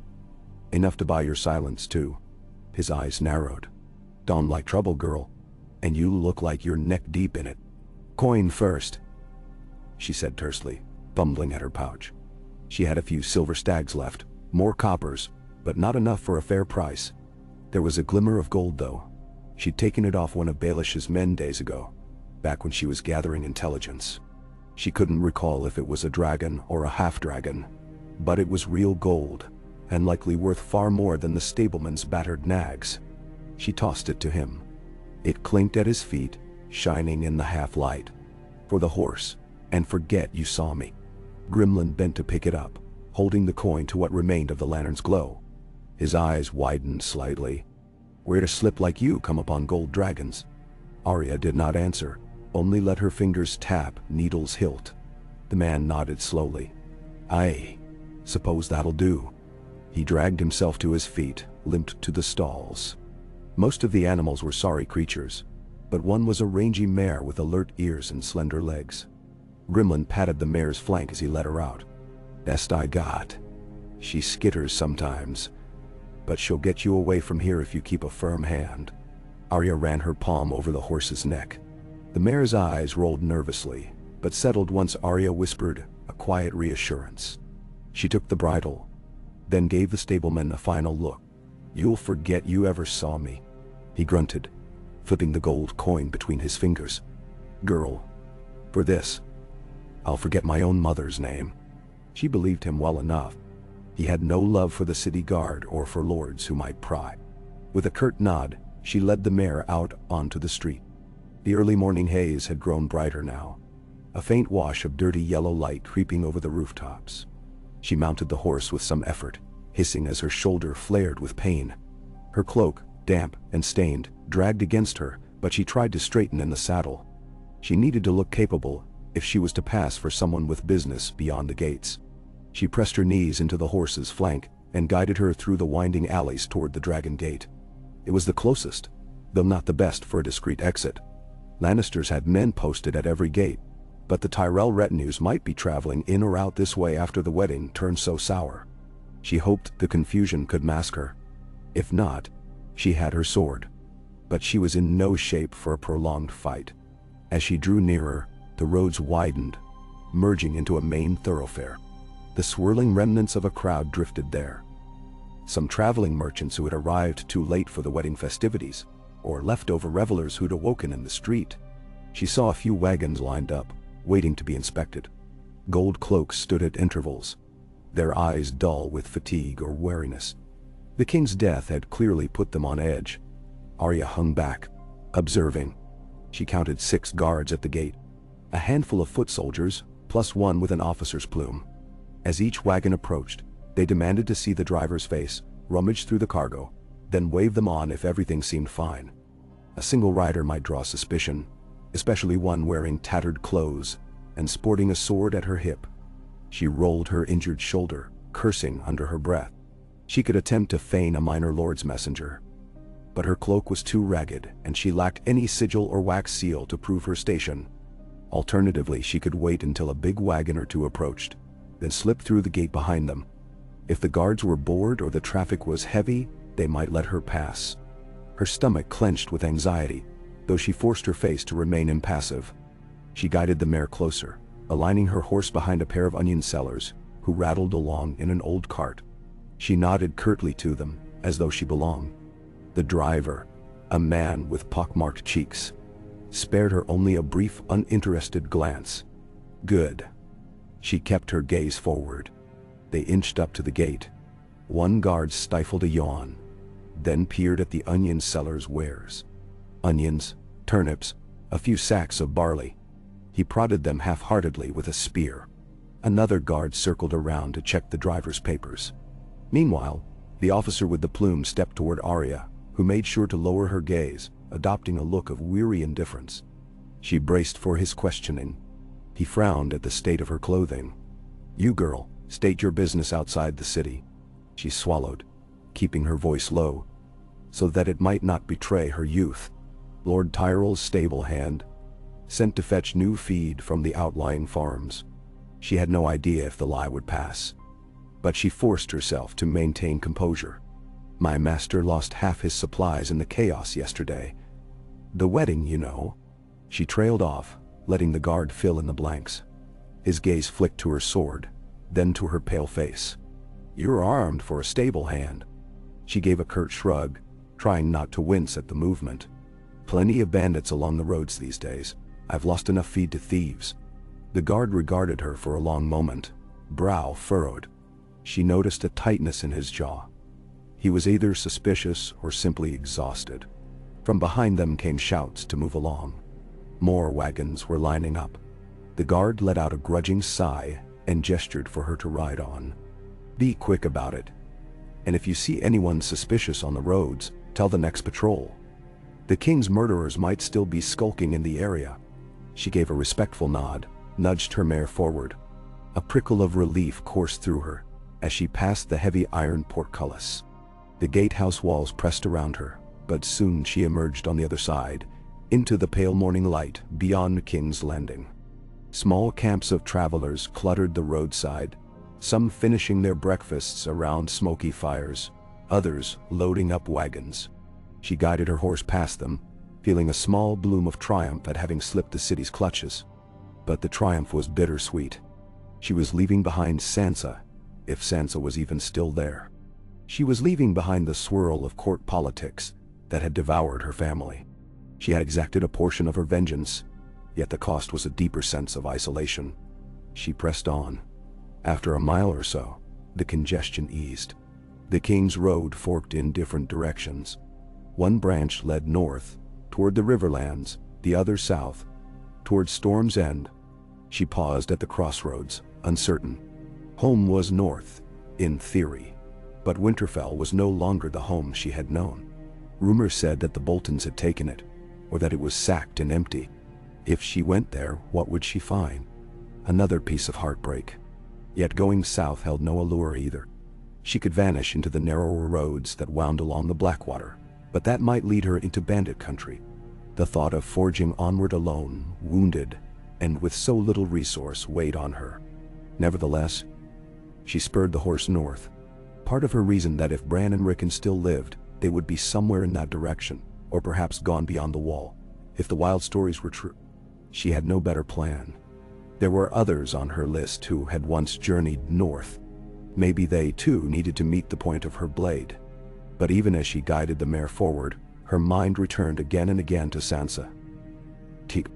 She remembered hearing rumors that Sansa had disappeared from the wedding, and that the Lannisters suspected her of complicity in Joffrey's poisoning. Where might Sansa have gone? She felt a pang of guilt. If only she could have found her sister first. But that would have meant leaving Baelish alive, and she couldn't have done that. The memory of driving needle into his throat still pulsed in her hands. She closed her eyes briefly, letting the horse's steady gait carry her onward. Dawn broke more fully, the sky turning a muddled pink in the east. The air smelled of dew and wet earth. She realized with a start that she had nearly fallen asleep in the saddle. She urged the mare off the main road, into a sparse copse of trees. There, she dismounted, leading the animal into the shade. The cut on her shoulder demanded attention. Carefully she tugged her cloak aside, wincing at the dried blood caking the fabric to her skin. With slow movements she peeled it away, revealing an ugly slash. It was not too deep, she'd been lucky, but it needed cleaning. She rummaged in her small bundle for a water skin. Some rag, anything to bind it. The water stung as she poured it over the wound. She clenched her teeth, pressing the rag to blot it. The stableman's coin was gone now, but she still had a few coppers tucked away. She'd need them for food if she came across a village or inn. She had no illusions about how dangerous an infected wound could be. After dressing it as best she could, she tore a strip from her spare undershirt and tied it around her arm to hold the rag in place. Her cloak was in sorry shape, stiff with drying blood, but she put it back on, hood drawn. She'd rather look like a beggar than flaunt the stark slash on her shoulder. Once that was done, she found a spot beneath a gnarled oak tree and sank down, letting the mare graze on the scant grass. Her eyelids felt leaden. She decided she'd rest a short while, keep half awake, then move again once the roads filled with travelers. She was certain the city watch would soon dispatch riders to scour the roads for suspicious travelers. If any of Baelish's men survived the ambush, they might have told the tale. But that was a problem for later. She drifted into a restless doze, blade within reach. Sleep claimed her in uneven waves, haunted by half-dreams of her father's face, her mother's final scream at the twins, and the mockingbird's twisted grin. She saw the Red Keep's corridors bathed in flickering torchlight, the dwarfs performing for the wedding feast, Joffrey's purple face as he choked on poison. She saw Sansa's frightened eyes. Then she woke with a small start, heart hammering. The morning sun had climbed higher, warming her face. The mare stood nearby, nibbling some weeds. No one else was around. She rubbed her face and forced herself to stand. Her shoulder ached, but the bleeding seemed to have stopped. She mounted again, gingerly, and set out along a lesser road that paralleled the King's Road. She remembered hearing it called the Rosarat in places, though she wasn't entirely sure. Her aim was to skirt the main traffic. She did not want to ride among caravans, or be recognized by travelers who might pass word to the watch. The hours crept by. Occasionally, she glimpsed the King's Road in the distance, busy with merchants and riders. She tried to keep the sun at her left, forging roughly northward. The farmland around King's Landing eventually gave way to scattered hamlets and rolling meadows that would soon fade into the riverlands. She felt a tug of memory for the watery vistas near Harrenhal, for the winding roads where she'd once served as cupbearer to Tywin Lannister, for the dense woods where the Brotherhood without banners had roamed. She wondered if any of them still lingered out there. Perhaps the outlaws had splintered apart after so many battles. The realm was exhausted with war, but she knew war had a stubborn way of persisting even when people wanted peace, especially for the small folk who rarely got a say. By midday, her shoulder was throbbing again, and she realized she needed better medical attention. A hasty bandage would only hold for so long. She kept her eyes peeled for some small village where she might buy a poultice. She had no maester, no friend. She'd have to rely on hedge healers or midwives if she could find them.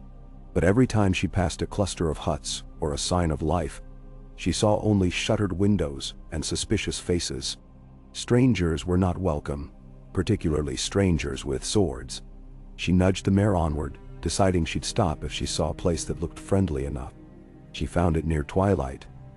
A small roadside inn, a sagging building with a crooked chimney, a sign hung by one hinge, featuring a faded picture of a boar. From the fields around, she saw no obvious sign of bandit activity or soldiers. A single donkey dozed in a lean-to at the side. Smoke curled from the chimney, suggesting a kitchen fire. Arya hesitated, scanning the place for any hint that it might be a trap. She considered skipping it, but her wound demanded some rest, and maybe a hot meal, if she could afford it. She guided the mare around to the back, tying her to a post. She removed what little gear she had, which wasn't much. Then she crept to the inside window, listening. The interior seemed quiet, just the crackle of the hearth and an occasional clank of a pot. A single voice hummed a tuneless melody. She steeled herself, trying to hide the limp in her posture. Pulling her hood low, she entered. The common room smelled of stew and old ale. It was nearly empty, save for a woman behind the bar who turned sharply at her arrival. She was middle-aged, with graying hair pulled into a severe bun. A scar bisected her left eyebrow. Her dress was plain and stained with old flour. She regarded Arya with caution. "Don't get many visitors at this hour," she said, her voice neither friendly nor hostile. "You lost." Arya shook her head. "Looking for a meal in a room. Maybe a poultice, if you have one." The woman's eyes lingered on Arya's cloak, likely noticing the way one side was stiff with dried blood. Then she shrugged. "Got a bed to let if you can pay. And I've a little knowledge of healing, enough to make a compress." "It'll cost extra." Arya reached into her pouch, producing a few coppers. "It's all I have." The woman squinted, rummaging in a small drawer behind the bar. "I've seen worse. Show me your wound." Arya hesitated, but realized she had little choice. She shrugged the cloak aside, revealing the rag-bound slash. The barkeep whistled low. "That's an ugly cut, but not mortal." "You're lucky. Let me boil some water. I'll see what can be done." Arya followed her into a small kitchen area behind the bar, where a steaming pot sat on the hearth. The room was cramped, stacked with crates of root vegetables and sacks of flour. The barkeep gestured for Arya to sit on a wooden stool. She dropped the coppers into the woman's waiting palm, hoping it would suffice. The woman counted them, made a face, then relented with a sigh. "I suppose it's enough for a quick patch-up. Name's Shella, by the way. I've kept this inn running since the war took my husband. You're not here to cause trouble, are you?" "No. No trouble," Arya said quietly. "Good." Shella soaked a clean rag in the pot of heated water, tested it, then placed it gently over Arya's shoulder. The sting made her inhale sharply, but she forced herself not to flinch. "I'll mix a poultice of comfrey and honey," Shella continued, rummaging in a corner for her meager herbs. It'll keep the rot out, if you're lucky. Arya watched the woman's practiced motions. She had the air of someone who'd done this for too many wounded travelers, probably in the aftermath of raids or battles. Arya closed her eyes, trying to steady her breathing. She felt each dab of honey and herb as the woman smeared it into the gash, then bound it with cleaner strips of cloth. "That'll have to do," Shella said at last. "I'll fetch you some stew. You can eat by the fire. Then you'd best get some sleep. The bed upstairs is small but clean enough." Arya managed a nod of thanks. She braced for the question that always came. "What happened? Who hurt you? Are you running from something?" But the question never came. Perhaps Shella had long learned not to pry if she wanted to stay in business. Arya found some gratitude in that. She made her way back into the common room, settling at a table near the hearth. She noticed a single other occupant, a stooped old man in a dark cloak, nursing a mug of ale in a shadowy corner. He lifted his head briefly to regard her, revealing a gaunt face and sunken eyes. Then he looked away. Arya didn't like the way he studied her, but she could do little about it. She drew up her hood again, letting the dim firelight paint flickering shapes across the walls. When Shella brought the stew, Arya ate slowly, mindful of the battered state of her body. The stew was a simple, watery mix of barley, carrots, and some scraps of meat, but it tasted warm and filling. She tried not to moan with relief. She was painfully aware of how tired and hungry she truly was. She caught the old man watching her again. He sipped his ale with shaky hands. Something about him made her uneasy. She kept her gaze on her food, ignoring him, but after a few moments, he cleared his throat. "You from the war," he croaked. "Got that look in your eyes, the kind that's seen more than a body should." Arya said nothing. She dipped her spoon again, taking a mouthful of barley. Shella hovered behind the bar, glancing their way. The old man persisted. "Saw a lot of that in my time, you know. Been through 2 wars I have. So many orphans on the roads. So many lost souls." Arya set her spoon down, leveling a flat stare at him. "I'm no orphan," she lied. Or maybe it wasn't a lie. She couldn't bear to think on it. "I'm just passing through." He gave a cracked laugh. "Errant we all."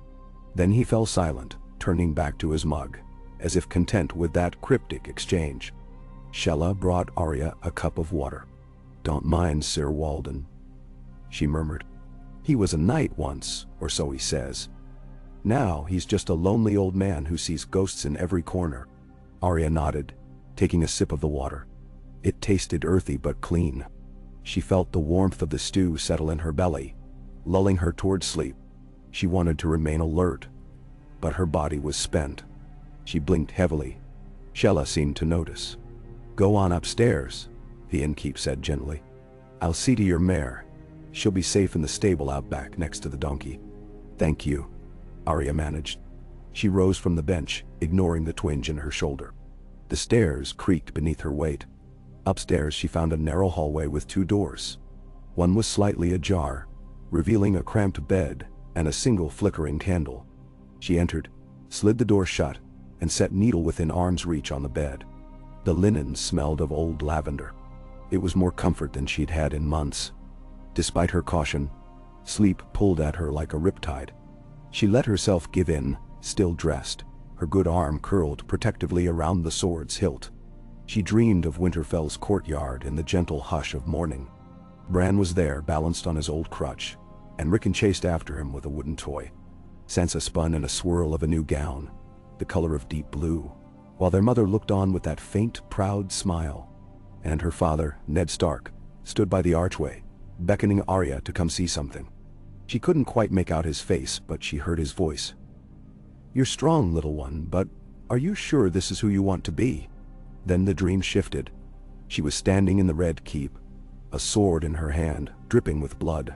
Petyr Baelish lay slumped at her feet, choking on his own final breath, and behind him rose the specters of Joffrey, of Tywin Lannister, of countless nameless men who had shaped her family's downfall. She tried to speak, but the ghosts pressed closer, swirling in a black wind that lashed her hair. She turned, searching for a way out, but every corridor led to a locked door.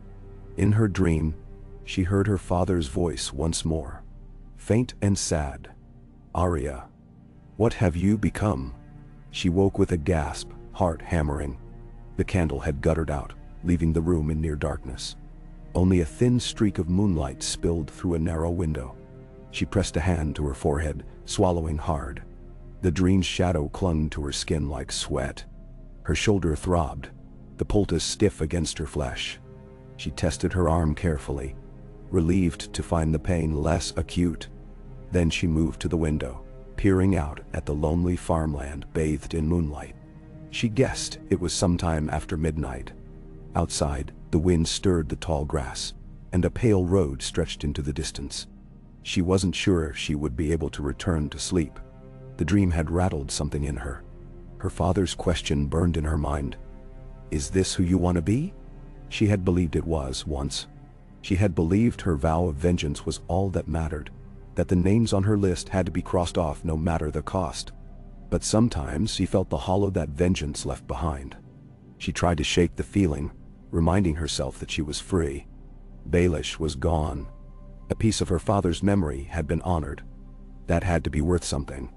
Quietly, she gathered her things and slipped out of the room, down the creaking stairs. She was not fleeing exactly, but an urge to check on her mare or simply breathe the night air drove her. The main room downstairs lay silent, the fire reduced to embers. She edged past the dying glow, heading for the back door. A figure stirred in the darkness behind the bar.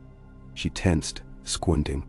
It was Shella, wrapped in a thin shawl, seated at a table with a half-finished cup of tea.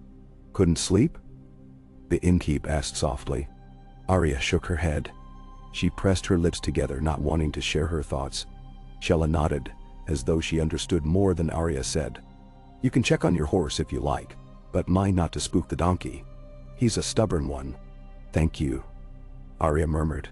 She slipped outside, the night air cool against her face. A sliver of moon hung overhead, and the barn behind the inn was easy to find. She sniffed the smell of hay, listened for any stirring. The donkey was indeed dozing in a corner, while the mare stood in another stall, flicking her tail. Arya approached and patted the horse's neck, murmuring soothing nonsense. The mare's ears twitched, but she seemed calm. Outside, the wind rustled, carrying faint noises from the distant road. Arya's senses tingled. She stepped to the barn's entrance, scanning the gloom. At first, all was still. Then, she spotted movement near a copse of trees, 100 paces away. A dark shape, perhaps a person, flitted between the trunks. Arya pressed herself against the barn door, heart quickening. Was it a wanderer? Or a spy? She reached for needle's hilt, suddenly aware of how exposed she was. She waited, the night pressing in around her. The shape did not emerge. It might have been an animal or her own imagination, but the uneasy feeling remained. She retreated inside, shutting the barn door carefully. She debated saddling the mare and riding off immediately, but that might be an overreaction. She was bone-tired, her shoulder not fully healed. Still, the thought of a hidden watcher out there gnawed at her. She weighed her options. A gentle knock sounded on the barn door. Arya stiffened, but then heard Shella's voice. All right in there. She allowed herself to relax a fraction. She eased the door open a crack. Shella stood with a small lantern, her eyes ringed by fatigue. I thought I saw you come out here. The innkeep said quietly. Something troubling you? Arya hesitated, unsure if she could trust this woman. But Shella's voice was calm, almost motherly in its concern. Arya exhaled, glancing toward the trees. I thought I saw someone, she admitted in a whisper. Over there. Shella raised the lantern, casting a pale glow on the barn's threshold. There's all manner of travelers on these roads. Could be nothing.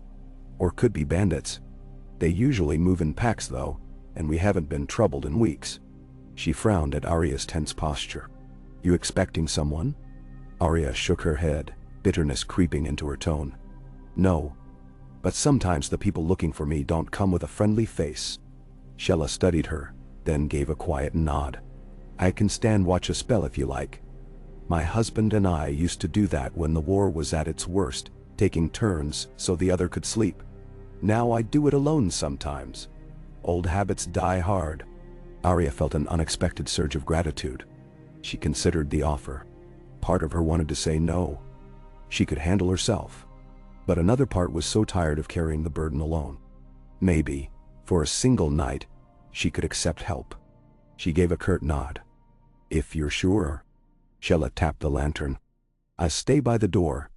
You try to get some rest in the barn if you don't feel safe inside. No sense in tossing all night." Arya managed a whisper of thanks. She gathered a small pile of straw and old blankets into a corner near the Mars stall. She spread them out enough to form a makeshift bed, keeping Needle close at her side. Shella settled on a stool near the door, lantern at her feet, her shawl pulled tight against the chill. Arya tried to relax, though every noise outside set her on edge. Over time, the barn's gentle warmth and the quiet shuffling of the mare lulled her. She found her eyes drifting closed. When she opened them again, pale dawn light filtered through the cracks in the barn wall. Shella was gone from the stool, presumably back in the inn. The donkey brayed softly, and the mare pawed at the ground for her morning feed. Arya rose, feeling surprisingly rested despite the rough bedding. Her shoulder was stiff, but the pain seemed less potent than before. The poultice must have helped. She rolled her arm carefully, took stock of her body. It would do. She saddled the mare, pausing to see if Shella might come out. She considered leaving a small thanks, but she had only a few coppers left, not enough to cover a tip. Still, Shella had been decent to her. Before leading the mare out, Arya slipped back into the inn's kitchen, rummaged in her pack for one of her coppers, and left it on the table with a small piece of paper on which she scrawled a single word: "Thanks." She wasn't sure why she bothered with the note. Perhaps she just wanted to let the woman know her kindness was not ignored. Stepping outside, she found the sky had cleared, a bright wash of blue overhead. She felt a strange flutter, a sense of renewed purpose, or perhaps only the realization that she was still free. She mounted the mare and guided her onto the northward track. The farmland stretched before her, a patchwork of fields and wooded copses. She was unsure where the path would lead her ultimately. Some portion of her mind kept drifting to the thought of Sansa's whereabouts, or Rickon, or Bran. But she had no trail to follow there. Meanwhile, she still had a list, though it was shorter now by one name. Her thoughts drifted to the others. Meryn Trant, the Mountain, Cersei Lannister. Did she still want them dead with the same burning intensity? Perhaps. Or perhaps the act of killing Baelish had taught her something. Each time she drew blood, she felt another splinter forming in her heart. She shook her head, focusing on the moment. She had to survive, first and foremost.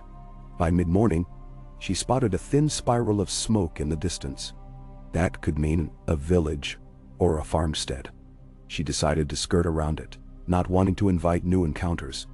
The sun rose higher, warming her cloak. She paused by a stream to let the mare drink and refill her waterskin. The day felt oddly peaceful, a sharp contrast to the tension that had dogged her in King's Landing. She realized that, for the first time in months, she was not in immediate danger. That realization unsettled her in its own way. She was so used to the threat. She hardly knew how to breathe without it. She thought of her father's lessons, of Syrio Forel's voice, of the faceless man she had met on the road. So many influences had shaped her into this version of Arya Stark. She wondered if, at the end of the day, she would remain that same person, or if each act of vengeance was carving a new shape. She recalled the dream again, her father's distant voice. Perhaps the question would remain unanswered. She shrugged it off, leading the horse across the shallow water and pressing onward through a copse of beaches. Farther along, she encountered a small caravan traveling south. 3 wagons loaded with barrels, a handful of men walking alongside. They spotted her from a distance and raised a hand in cautious greeting. She returned the gesture, not changing course. They might be merchants or ex-soldiers turned traders. She gave them a wide berth, but one of the men called out, "Ho there, you seen any soldiers up north?" Arya shook her head. No soldiers, the road's clear. Is not exactly a lie, but she had no reason to mention anything else. The man nodded and left her be. She continued on. The hours blurred. The countryside enveloped her in green and gold, the rustling of leaves and the chirping of insects. Occasionally she passed by the burned-out ruins of a cottage or a battered holdfast. The scars of war were everywhere. She wondered if it would ever heal, or if the realm was doomed to remain a patchwork of ashes and corpses. She rode in silence, lost in her thoughts, until dusk threatened again. She found a hollow beneath a broad oak for the night, tethering her mare to a sturdy branch, making a small circle of stones for a fire. She was running low on food, only a few scraps of dried fish she'd taken from King's Landing. The coppers in her pouch would not last long, and she had no illusions about her inability to hunt with a bow. She could try snaring small game, though she had rarely practiced. With a weary sigh, she nibbled the last of the fish and let the hunger churn in her belly. When darkness fell, she lay wrapped in her cloak, gazing up at the stars. Each pinpoint of light reminded her of the countless nights she had spent on the road, fleeing from Harrenhal or from the frays, always running from something. Now she was running again, but at least this time she had chosen the direction. She pressed a hand to her bandaged shoulder, feeling the faint throb of the wound. At least it was healing. She forced her eyes to close, letting the lull of insects and distant owls carry her toward slumber. In the morning, she gathered her things and continued north once more. The terrain grew hillier, the road less certain, branching into multiple dirt tracks. She kept her bearings by the sun, trusting that eventually she would reach the fringes of the riverlands. On the third day after leaving the inn, she entered a region marked by rolling hills and scattered forests. She recognized the general shape of the landscape. She had passed this way once in the retinue of Yoren, that ill-fated trip so long ago, back when she was just a child disguised as a boy. Back then she had been frightened, uncertain, longing for her father. Now, she was older, hardened by too many losses. She could still feel that fear sometimes, but it had changed its shape, becoming more an acceptance that death shadowed her. It was not so bad, she told herself. Valar Morghulis. All men must die. She wondered if she believed it was a mercy or a curse. Then she shook the thought away, focusing on the road. On the edge of a copse, she spotted a farmer in a small field, stooping to gather what looked like root vegetables. He paused as her horse approached, eyeing her warily. She raised a hand in greeting, asked if there was a crossing nearby for the Trident or one of its tributaries. The farmer pointed west, muttering something about a wooden bridge a few miles off. She thanked him, tossed him a copper for his trouble, and set off that way. Sure enough, she soon came upon a wide stream, spanned by a simple wooden bridge. A pair of men with spears stood watch, though they looked more like peasants than soldiers. They demanded a toll. Arya produced her last copper. One of them peered at her suspiciously, but seeing she was alone, he shrugged and let her cross. The boards rattled under the mare's hooves, but held. On the far side, the road continued, winding up a gentle slope. She suspected she was well into the Riverlands now. She recalled the many houses that had once pledged fealty to Riverrun. Houses that had either bent the knee to the Iron Throne or been destroyed in the wars. It pained her to recall that it was her grandfather's land, in a way. The Tully crest had once flown proudly here. Now, who knew? She followed a series of rutted tracks that led through farmland and patches of woodland. The days began to blur into a timeless journey. Sometimes she found small homesteads willing to trade a half-loaf of stale bread for odd tasks or the promise of a few coppers. Sometimes she slept under the open sky. Each night, she double-checked the bandage on her shoulder. It itched, which she took as a good sign. The wound was healing, leaving yet another scar to mark her body's history. Whenever she camped, she found her thoughts drifting to the names on her list. She tried to whisper them as she once had, though they felt different on her tongue now. Cersei, the mountain, Meryn Trant. The words emerged, but with less fervor. Still, she held on to them, unwilling to relinquish the vow. Baelish was gone, and that had been the name that once felt more personal than all the rest. But now that it was done, she found the old litany half lost. Maybe it was fatigue, or maybe her father's memory was urging her to choose a new path. She did not know. Sometimes her mind drifted to Sansadat. Perhaps that was reason enough to keep moving north, to find any scrap of her family left. One afternoon, she emerged from a stand of pines to see the hazy silhouette of a ruin in the distance. Black walls jutted against the sky, battered towers with collapsed roofs. Arya guided her horse closer, curiosity warring with caution.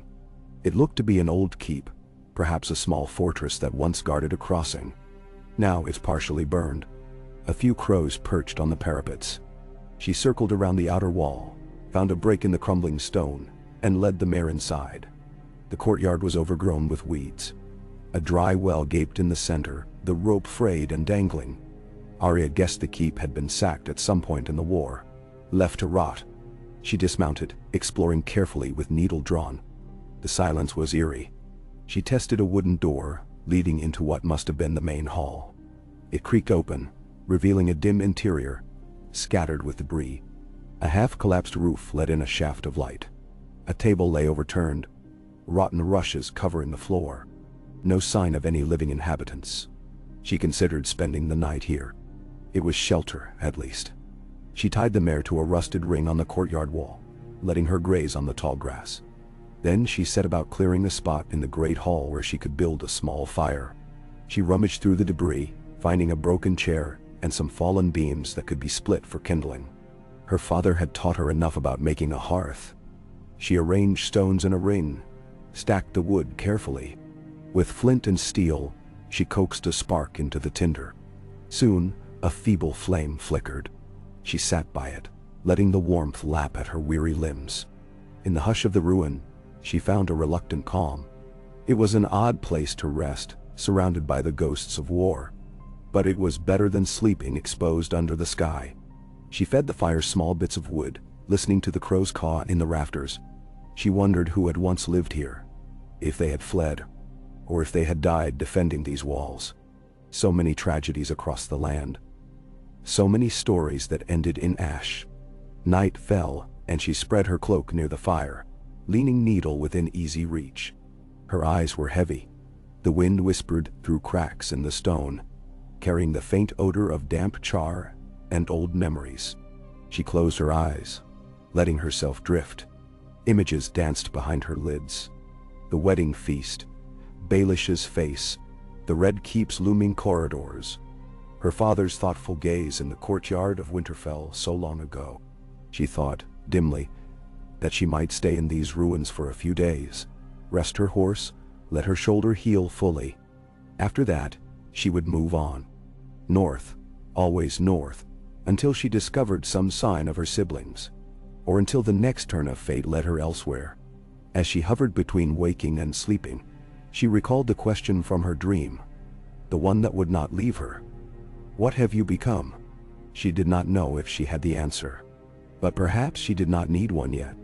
She was Arya Stark, and she was still alive. That might be enough for now. She let sleep claim her, lulled by the crackle of the fire. Far above, the crows shifted, uneasy watchers of a lone wolf seeking her way home. And somewhere, in the stillness of the night, the ghost of a mockingbird's laughter dissolved into silence forever.